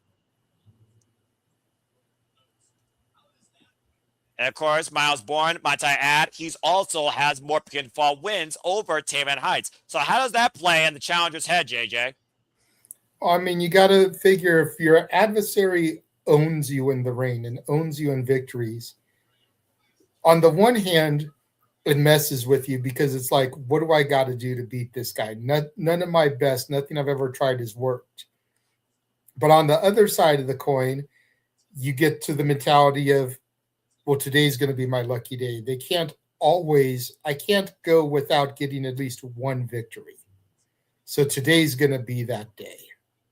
And, of course, Myles Borne has been endorsed to be called the future by the likes of even the Viper, Randy Orton, and this will actually mark his 5th defense of the NXT North American Championship, outlasting Johnny Gargano, Ethan Page, Dion Lennox, and much to what we saw earlier, Double S. And again, still to come tonight, our main event as Kendal Gray challenges once again for the NXT Women's Championship, one-on-one this time against Walter's Mamacita, Lola Vice. And that will be following this match.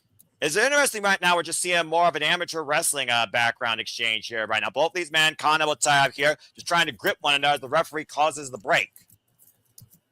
It goes back to that staple you talked about before, that the, of course, No Quarter Catch crew. This was a nice jackknife takeover.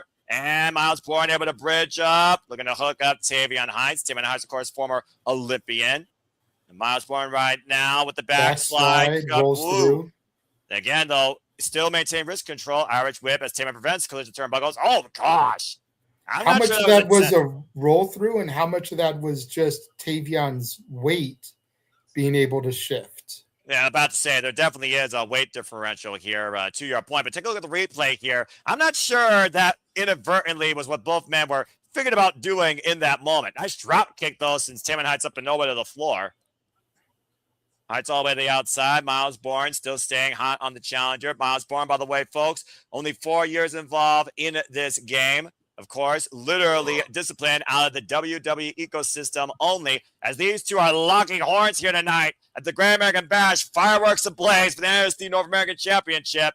And Tayvion Heights back inside the ring, and Myles Borne looking to follow through. You see the way Tayvion Heights will grab his midsection. Oh, I have been playing possum there, just catching Myles with a big right hand. And again, Tayvion Heights, much like Myles Borne, was for a long time looking for his first. So look at the replay here. Myles Borne, great innovative offense out of the corner, but a messy land the outside, which has brought us, of course, to where we're at right now with Tayvion Heights in control. Stun gun to Myles Borne across the top rope. Tayvion on the move. Takes him down with a lariat. Runs right through him. Now the cover. Will he win the North American Championship? Gets a 2 count. It's been a nice mutual fight, though, nonetheless. And again, to your point, I think it goes back to that respect as stablemates, JJ. Yeah, 100%. I mean, both these guys want to win. Both these guys have the competitive spirit. Tayvion wants to achieve what he hasn't been able to yet. Oh! They're both brothers in arms from their time in the NQCC. So neither man is going to cheat to win. Neither man is going to take the cheap way. Both men are going to try to earn their medal and their merit, as Tayvion gets a near 2 after that gut wrench slam there. Beautiful gut wrench suplex release. And again, still maintaining full body control. Now mounting the champion almost with a proverbial crossface, not an accolade here, with the fist literally locked underneath the jawline here, S-grip underneath the head and neck. And you see the discoloration right now on Myles Borne's head. Tayvion Heights, by the way, has also only been involved here. Goes back to that familiarity in their history and their journey. Only here in WWE, a nil athlete. And now just driving his elbows into the chest of Myles Borne, trying to wear down the champion here. Rapid fire elbow strikes here. Hammering anvil elbows. Shades American Dragon Bryan Danielson. Myles Borne, by the way, is the 27th NXT North American champion in NXT history. And once again, Myles Borne trying to fight back through this. He's fought for adversity his entire time here in WWE, with the fact that he also is literally deaf, folks. Underneath the leg and hooked him up. Beautiful power slam cover, hook at the far leg, and captured for a 2 count. And Tayvion Heights right now starting to feel like he's in control, but again, that frustration, though, that in fact he hasn't put Myles Borne away yet, has to be starting to boil. And again, look at this. Head and leg captured, suplex takeover, hard landing for Myles Borne. Captured the far leg and still maintains hold of the cover and full body control. Well, let's not forget, Tayvion Heights has something that Myles Borne doesn't have. And that's the fact that he went on excursion to Japan last year.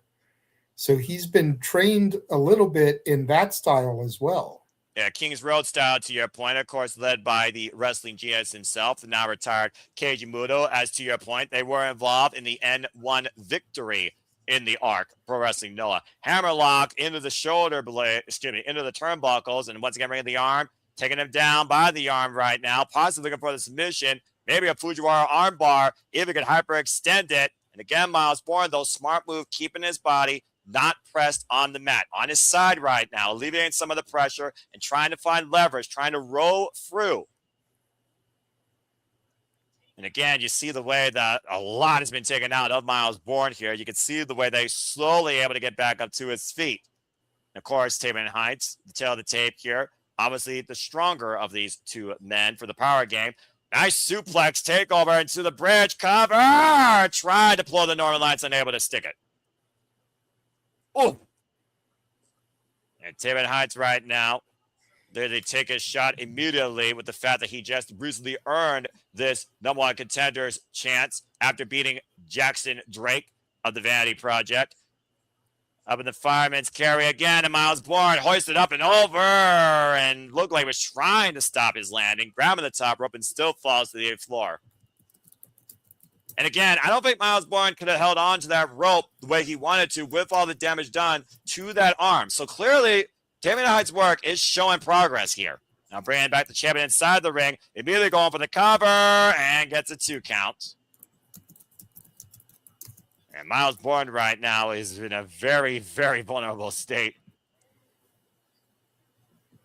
But again, we already talked about your point, JJ, the unbreakable resolve of Myles Borne that has garnered him this favoritism with the NXT universe, including the endorsements of the ruler Obafemi, which, ironically enough, he's challenged before for the NXT Championship. Mm-hmm. Irish whip, Dilbert Heights, I'd able to step, and right now, rolls through again, maybe looking for Chaos Fury, hoisting up Myles Borne this time, and bat drop suplex.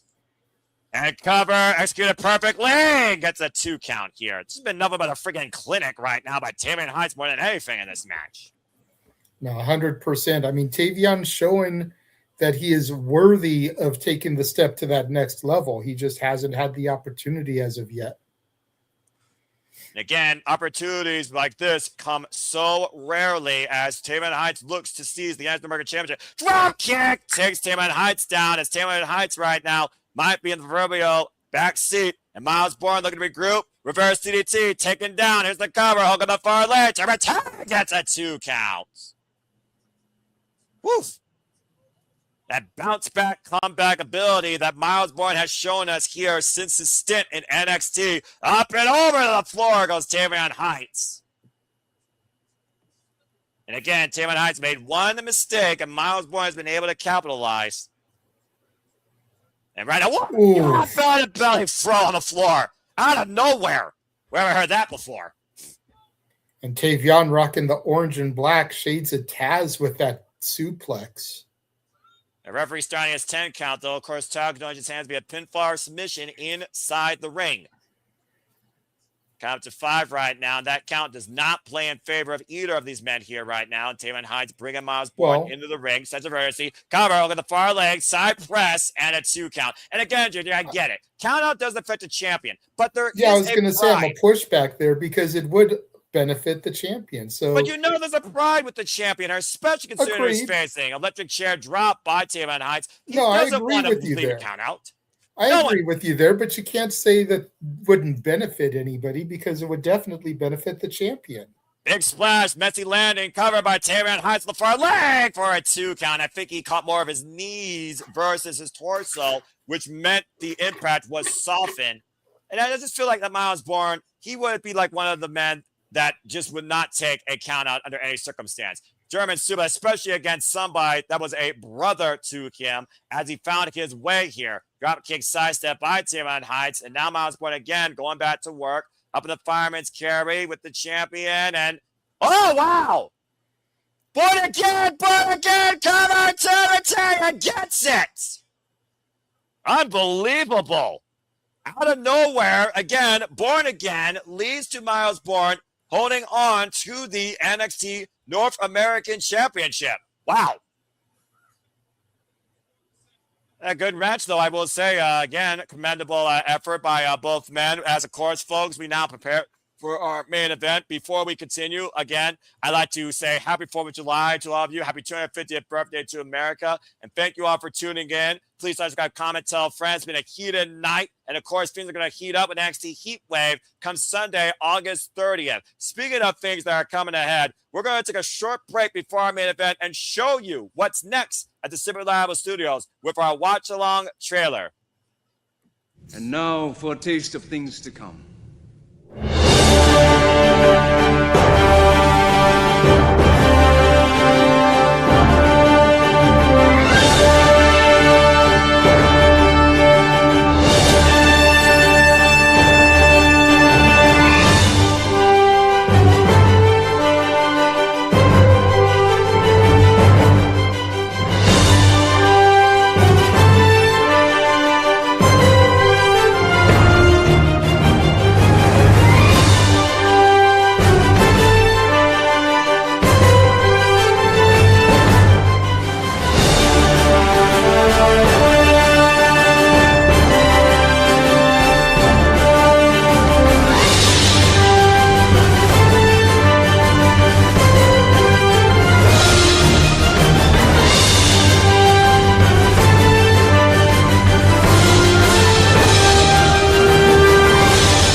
And as always, here at the Simple Reliable Studios, that trailer doesn't truly show you what we are about here, my fellow American professional wrestling fans who truly encompass, embrace, celebrate, engage, pontificate, analyze, criticize, and react to all the wrestling.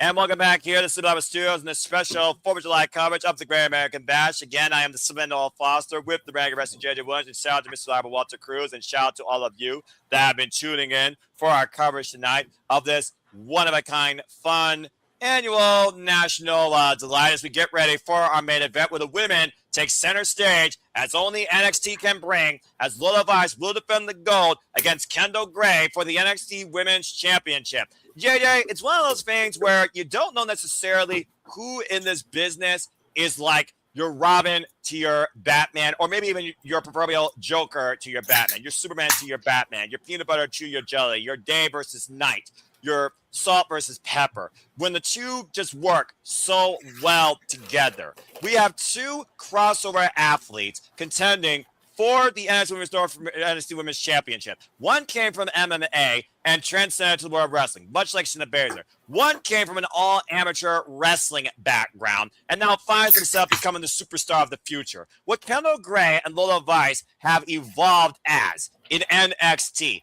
and have been able to create absolute magic and synergy with each other, more than most women I've seen lately in the WWE in general, is something one of a kind and special. But I really think right now, with John Cena calling Kendal Gray the future, if you do not pull the trigger and go full throttle with Kendal, what is the future but more of the same like Groundhog Day? It has to be her night, wouldn't you think?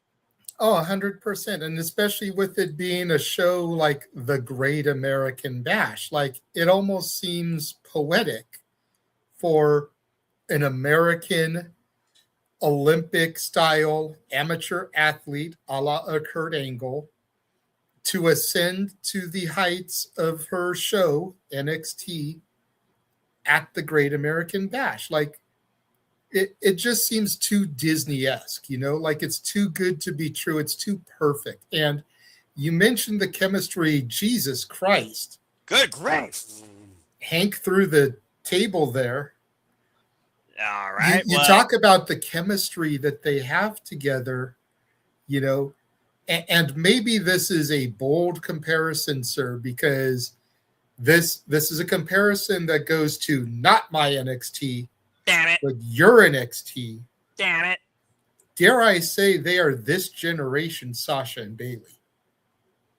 I definitely wouldn't argue with you there. Valerie Laredo, of course, for those that don't know, is a former MMA fighter that won multiple matches via knockout and, of course, remains undefeated in the underground. Coming to us, of course, from Brazil, of course, Walter's Mamacita has had multiple opportunities for the NXT Women's Championship, but said buenos noches to Jessie Jane with that spinning back fist, removing the fatal influence of NXT and finally seizing the NXT Women's Championship at Stand and Deliver. Kendal Gray not involved in the decision. Prior to that, though, Kendal Gray and Lola Vice had an incredible one-on-one number one contendership encounter, but it led to a double pinfall. We have yet to see who is the better of the two. And Kendal Gray, who was, of course, previous Evolve Women's Champion, of course, came up to us through NXT's Iron Survivor Challenge, christened by John Cena as the future, winning with Shades of Grey and pursuing Jessie Jane for her first opportunity at the NXT Women's Championship. Kendal Gray might as well be this generation's Kurt Angle and Chad Gable's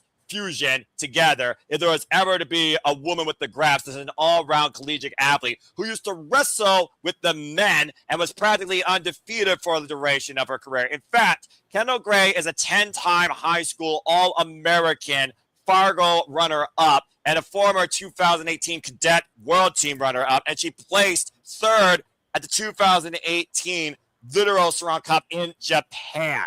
She has had so many incredible accolades in her young wrestling career, but there's no bigger accomplishment for Kendal Gray to literally christen a new generation of NXT than becoming the NXT Women's Champion, in my opinion. She's had her eyes set on this title since Lola Vice, particularly has seasoned. And Lola's been waiting for the chance to finally face Kendal Gray one-on-one to prove who the better is. And let's not forget, she's a former WWE Evolve Women's Champion, the second in its history. 150-day run as champion, you know, This woman knows the pressures of being a champion. She knows the pressures of being the brand champion. And she's just got all the talents, all the gifts. I'm almost glad. Oh, he did just come back. I was going to say, I'm almost glad Walter isn't here because it's going to be tough for my man here. I know he's loyal and true to his mamacita, but he's not a Kendal Gray hater. Walter, where do you stand on this main event? Like you said, I'm not a hater, and she's a great female. A lot of people compare her to the female version of Kurt Angle, and I can see it. And her rise, oh boy, it was so quick. Like once she won the holy shit, what's that match called? Iron Survivor Challenge. Iron Survivor, yeah. Once she won that, I already knew she was going to be a big deal. The fact that they let somebody who wasn't even technically part of NXT at that time, she was still in Evolve when she won that. The fact that they gave that to her lets me know they see big things in her. And again, so, for yeah, those I'm that not a don't hater know, at all. For those that don't know, Kendal Gray vacated the Evolve Championship because she was called up to NXT shortly after that match after winning in a buzzer beater with the Shades of Gray out of the corner. As, of course, Wendy Chu ascended to become the Evolve Women's Champion, now held, of course, by Nikita Knight. As, of course, we look back on the events that transpired earlier here. Tony D'Angelo was able to put down Naruku as Evil did not prevail. When Sinclair was able to beat the time and beat the clock and force Arianna Grace to tap out of the Wren lock. Shiloh Hill proving his Mr. NXT, beating Tristan Angels. And Myles Borne was able to hold on to the NXT North American title against Tatum Heights, as Dion Lennox may have lost to Double S, but made sure to leave him in the dark thanks to Dark State's assault post-match tonight. And it all comes down to this in the Great American Bash for our 250th birthday of America and the up-team time for NXT's GAB presentation. It is now time for our main event for the NXT Women's Championship. Mike Rome, take it away. And shout out to the 170 plus of y'all here on our nation's birthday watching us watch this delayed presentation of NXT Great American Bash.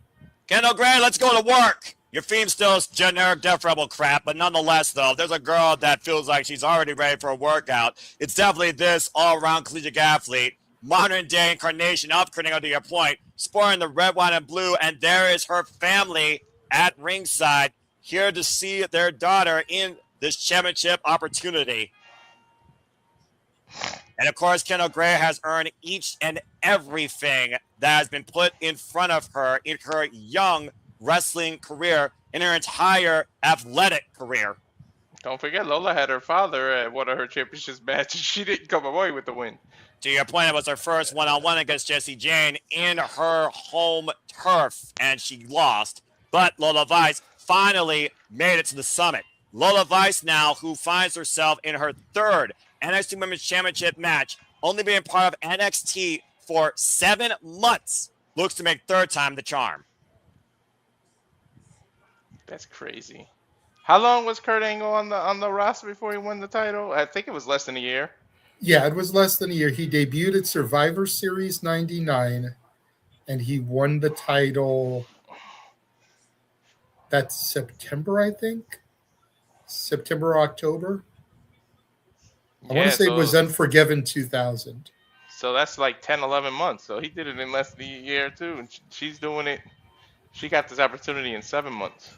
Meanwhile, Lola Vice, of course, disciplined out of mixed martial arts, of course, the daughter of a Taekwondo master, and is also a 5th-degree black belt in Taekwondo, was part of the U.S. Olympic team, born of Cuban descent in Miami, Florida, and is our current reigning and defending NXT Women's Champion after sending Jessie Jane down to the main roster, spinning back fist, knocking her out of NXT at Stand Deliver. And Lola did a great job carrying the company, representing, going to AAA, doing double duty with the mixed tag titles. Yep, shout out to Mr. Iguana. Here we go, folks. This is our main event. Mike Rome, take it away with the introductions. This is a big fight feel, man. Definition big fight feel. Probably the biggest women's championship match in WWE for me this year, anyway, considering how much respect I have for both these incredible cross branded, disciplined athletes. Kendal Gray, again, folks, is 25 years of age and has only been wrestling, keyword, wrestling in the WWE ecosystem for 2 years, although she's been amateur wrestling for the better part of half her life. And Lola Vice, to your point, is also part of the AAA Mixed Tag Team Champions, current NXT Women's Champion, been involved in wrestling now for 3 years after getting a WWE Recruit contract from her background in Taekwondo and mixed martial arts at 27 years of age. And there you see the cornerstone of NXT, the NXT Women's Championship. Legacies that were defined by Charlotte Flair, of course, Bayley, Becky Lynch. I talk about other greats like Roxanne Perez, Michael Satomura. Bell Reigns were underway for this incredible match. And, of course, the longest reigning undefeated Asuka all had their hands on this town. And I will give credit's due with Jesse Jane. I wonder what Lola's strategy is going to be because, yeah, she got the mixed martial arts, but are you going to take it to the ground and stuff with an amateur background wrestler? Like, she's going to go toe-to-toe with you on the ground. She's going to go toe-to-toe your stand-up, so it's a little hard. Lola's best outlook is to try to stand with her. Mm-hmm. You know, unless Kendal gives up an opportunity, which I can't see an amateur wrestler doing, then don't try to do any groundwork. You got to try to stand and strike. Nice takedown. At the end of the day, Lola's a striker through her MMA background. Yeah, exactly. Stand and strike. Hey, don't think I don't notice that she's shouting out the Yankees with that outfit for her boyfriend from New York. And Lola Vice on the move, the side step. Kendal Gray was looking for the hip toss counter, take over. Now both these women, Jujikatami, trying to be applied here, cross armburger. Kendal Gray, though, able to escape, rolls over. Now trying to hook Lola Vice with the waist lock. Posse maybe looking for the German suplex. Kendall's gonna try to out wrestle her. I can see all the waist locks in the ground now. Well, again, we're trying to do it. Back elbow strike. We're talking about MMA versus amateur wrestling. That is the tail of the taper when it comes to Kendal Gray and Lola Vice's journey that got them into NXT. Kendal Gray able to escape himself from underneath. Now Kendal on the move, and Lola looking to follow through. Was looking to square up there, it looks like. Kendal Gray. Man, take it down with a power slam. You think about it. You think about it, it's called mixed martial arts. Wrestling is a part of that. I'm sure Lola trained for wrestling. Well, I mean, again, the front face lock. We were talking before you came back, Walter, about Lola and Kendall's chemistry, and I compared them to, and I even admitted it's a bold comparison, but Noah agreed. I want your take. I compared them to this generation's Bayley and Sasha Banks for NXT. Mm-hmm. Just with the way they crazy gel with each other. Their chemistry is virtually second to none. Yeah. I mean, if they give them the right amount of matches and good, like, I know people are going to jump down my throat for saying it, but it's going to be Benoit Angle. Oh, look at this, though. Again, though, was looking positive for a triangle, and again, able to escape. Now back to the waist lock. Lola Vice, by the way, folks, is the I'm already just so invested in this match. 26 NXT Women's Champion in NXT history. Of course, like I said, her champions include Io Shirai, Rhea Ripley, Shayna Baszler. Oh, man, kicked up immediately into that round kick. Caught Kendal, I think, on the jawline. Yo, she kicked the shit out of her. Well, again, the fastest kicks, the fastest fists. That's always been Lola Vice's MO. Now squared up against Kendal Gray in the turnbuckles. Kendal Gray trying to cover up and escape, though. And Kendal has to avoid that striking stance of Lola Vice. You're going to have any chance here in this match. She went right into the boxing stance. And again, not giving any room to brave sidestep. Now Kendal Gray squaring up against Lola Vice, teeing off against the midsection. We've almost seen basically these women take pages out of each other's playbooks, literally training and disciplining each other in a way each time they squared up. Sidestep. Oh, and again, Lola Vice just teeing off against Kendal Gray, capturing the right arm, spinning up the second. Arm drag takeover now, and the challenger needs to figure out how to stop Lola Vice's momentum here. Again, hip toss takeover by Lola Vice. And again, keeping Kendal Gray. Kendal Gray capturing Lola, though. I feel like Lola was doing that to say I could wrestle too. Mm-hmm. Again, a lot here on the line for both of these women to truly prove, easy for me to say, who is the better. Because I do think Lola Vice and Kendal Gray has always been a battle of one-upsmanship. The extra insurance now is the NXT Women's Championship. Let's go ahead and take down, and 2 count. Trying to keep the shoulders down. Kendal Gray now finally has Lola Vice right where she wants her, down on the mat, trapped in the side headlock. Lola, though, trying to capture Kendal now and gets the better of this position. Kendal Gray able to roll through and escape, and immediately goes back to the grapple game, and again, side headlock applied. It's almost a fever pitch to see who makes a mistake first. And the little things, you know, you got to give these girls credit for as young as they are into their professional wrestling careers. Whoa. You got to give credit to the little things. You know, Lola Vice slapping her thighs while she had that leg scissors around the head of Kendal Gray. Yeah, Those thick thighs, slapping them, you know, you get a little bit extra pressure coming down across the head. Claudia, get the fuck out of here, you bitch! You're not needed here. When Sinclair getting this wretched witch out of the way and trying to ruin Instant Classic. Freaking victim my ass. Go to freaking adoption therapy. Oh, spinning kick by Lola Vice. Sorry, you were saying. I almost got pissed off there. No, it's okay. It's okay. The only other point I was going to make is that then you also have the possibility of the equilibrium because of the vibrations in the ear ducts. Yeah, exactly. And again, trying to disorientate both your opponent and their legs right there, trying to find some means of escape here, as both these women right now have been unable to hold each other down. Oh, Kendal dropped face first. I was looking for something big out of the corner. To take that seat at Senton. Brown kick. Well, you stop that. Spinning kick now by Lola Vice, teeing up against Kendal Gray here. Gotta let him get one with his mamacita. Of course. I knew that he was going to come into it. Oh, no. I'm surprised he didn't save it for here, though, with the hip attack. Yeah, I think Lola Vice is looking to square up Kendal Gray with some extra spice. Hip attack in the corner. And again, Lola on the move. Kendal needs to get out of there. Oh, a second time connects. You know what's crazy? As much as I love Lola, I'm almost afraid for her to get called up. Because I feel like they're going to screw her up. Drop suplex. With the booking in the main roster, I'm afraid to see Lola on the main roster. Well, wait a minute, the first time WWE fucked up somebody. Like, look at Julia. And right now, again, you see Kendal Gray might be looking to take us into the gray zone as the straps come down. Uh-oh, Suplex City? And now Kendal Gray might be looking to engage that suplex machine. To your point, now Kendal Gray seems to be on the move, regaining the momentum here, just throwing Lola Vice sideways, preferably. Lola went from Vice City to freaking Suplex City. Staying with weights like a change on Lola, but a suplex of her own. Maintaining waist control, but again, switch. Kendal Gray, German suplex takeover.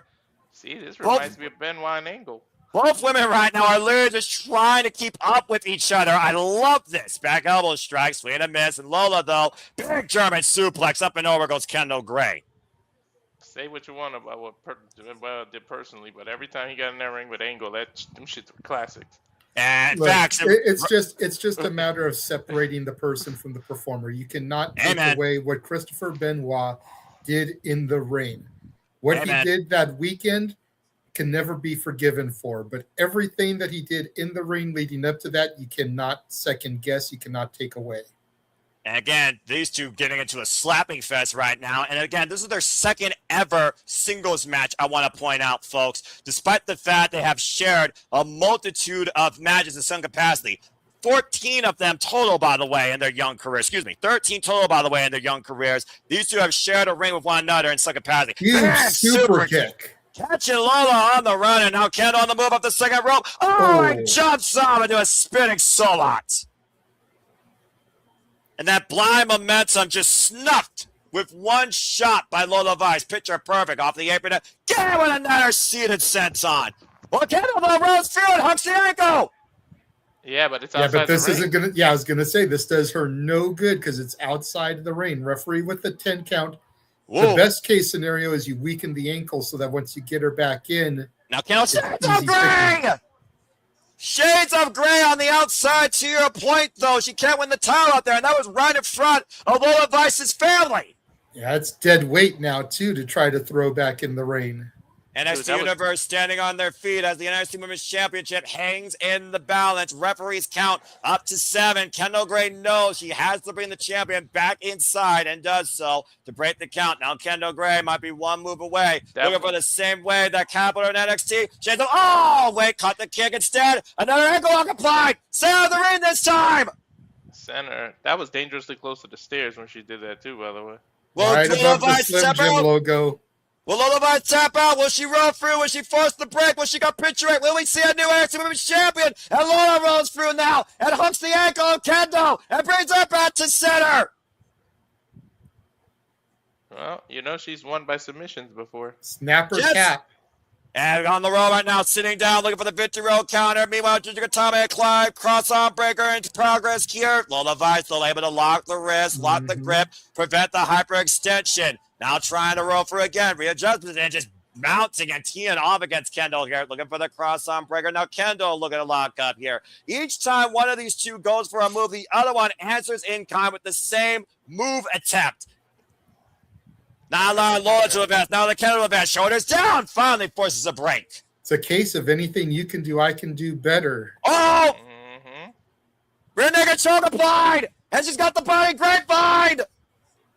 Trying to see right now if that form is underneath Kendall's jawline. Kendall able to roll through. Shoulders down. And now Kendal on Lola Vites here with her own Renegade choke. This is incredible.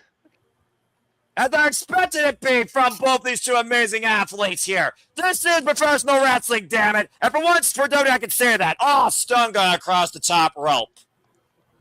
And finally, both these women creating separation with each other. And Lola Vice just looking to regroup. Now falls in. Kendal gets the knee up, though. Now Kendal up to the second. Springing up the top rope. Moonsault crashed and burned. Oh, that spinning kick might be it. Is it Buenos? No chance. No kick at 2.5. That close. Lola Vice can retain the title. Now looking for the front face guillotine. And immediately to your point, Walter, Lola Vice staying on the attack, trying to win out, get away. This is the exact same spot they were in, by the way, in the Madison Square Garden Theater when we got that double tap-out spot. Normalized suplex takeover. Again, that was the same spot, though. Now into the triangle, though. Lola Vice still she maintaining doesn't have hold. that triangle in the right way. She needs to bend the other leg more. But she still has her head cinched in deep, though, Walter, and applying pressure. Kendal Gray, the reversal. Shoulders down. 2 count again. The sidestep. Oh, spinning back. Oh, Kendal has his way around. Both women down. Both women covered. Oh, my God. Almost had double fall there. Dude, she did a variation of her spinning back face, but hit the elbow. Holy hell in heaven.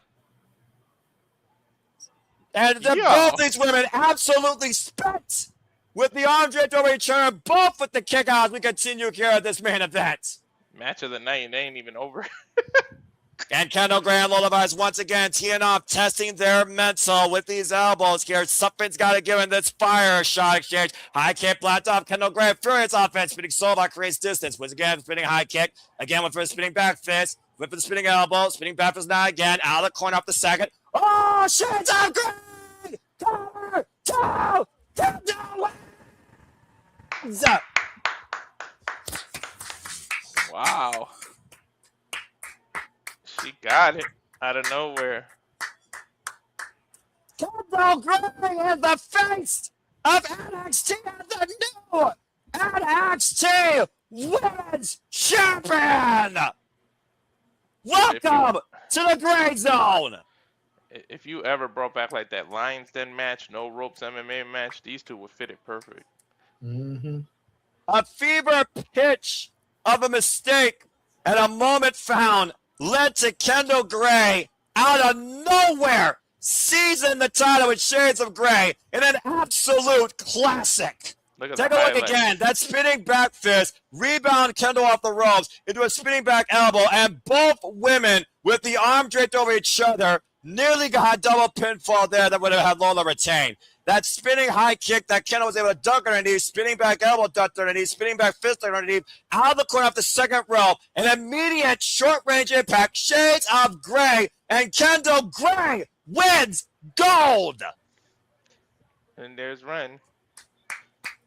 And Wren Sinclair, who let that bitch Kalani Jordan out of here to not ruin this. Wren Sinclair and Kendal Gray rule the NXT Women's Division. You can see the mutual respect of Lola Vice's face. She knows that Kendal Gray earned it. I was going to say, it don't even look like she's mad. No, how can you be mad after that? That is the definition of earning something in this business. Nothing was given. Everything was brought. And at the end of the day, Kendal Gray wins her first NXT Women's Championship in only 7 months of her NXT career. That's crazy. You know what? Lola's undefeated in underground matches, right? That's probably what the rematch is gonna be. And Kendal goes over, and then Lola disappears to the main roster, much to my chagrin. You very well might be right, but for the land of the free and the home of the brave, your NXT Women's Division now is ran through Kendal Gray. As the Great American Bash comes to a conclusion and comes to a diffuse, we thank all of you for tuning in. Stay tuned for further watch-along coverages here for GCW and so much more this week, including shenanigans. But until the next time we see your screen, whether on the X or on YouTube, for Walter, for JJ, I'm the Seminole Foster saying happy birthday, America, and thank you to all of you. Till next time, make a positive impact in life. Have a good night. This has been NXT's Great American Bash. Kendal Gray, Lola Vice. That's professional wrestling. Damn it. Cut the fucking feed. See you guys in about an hour.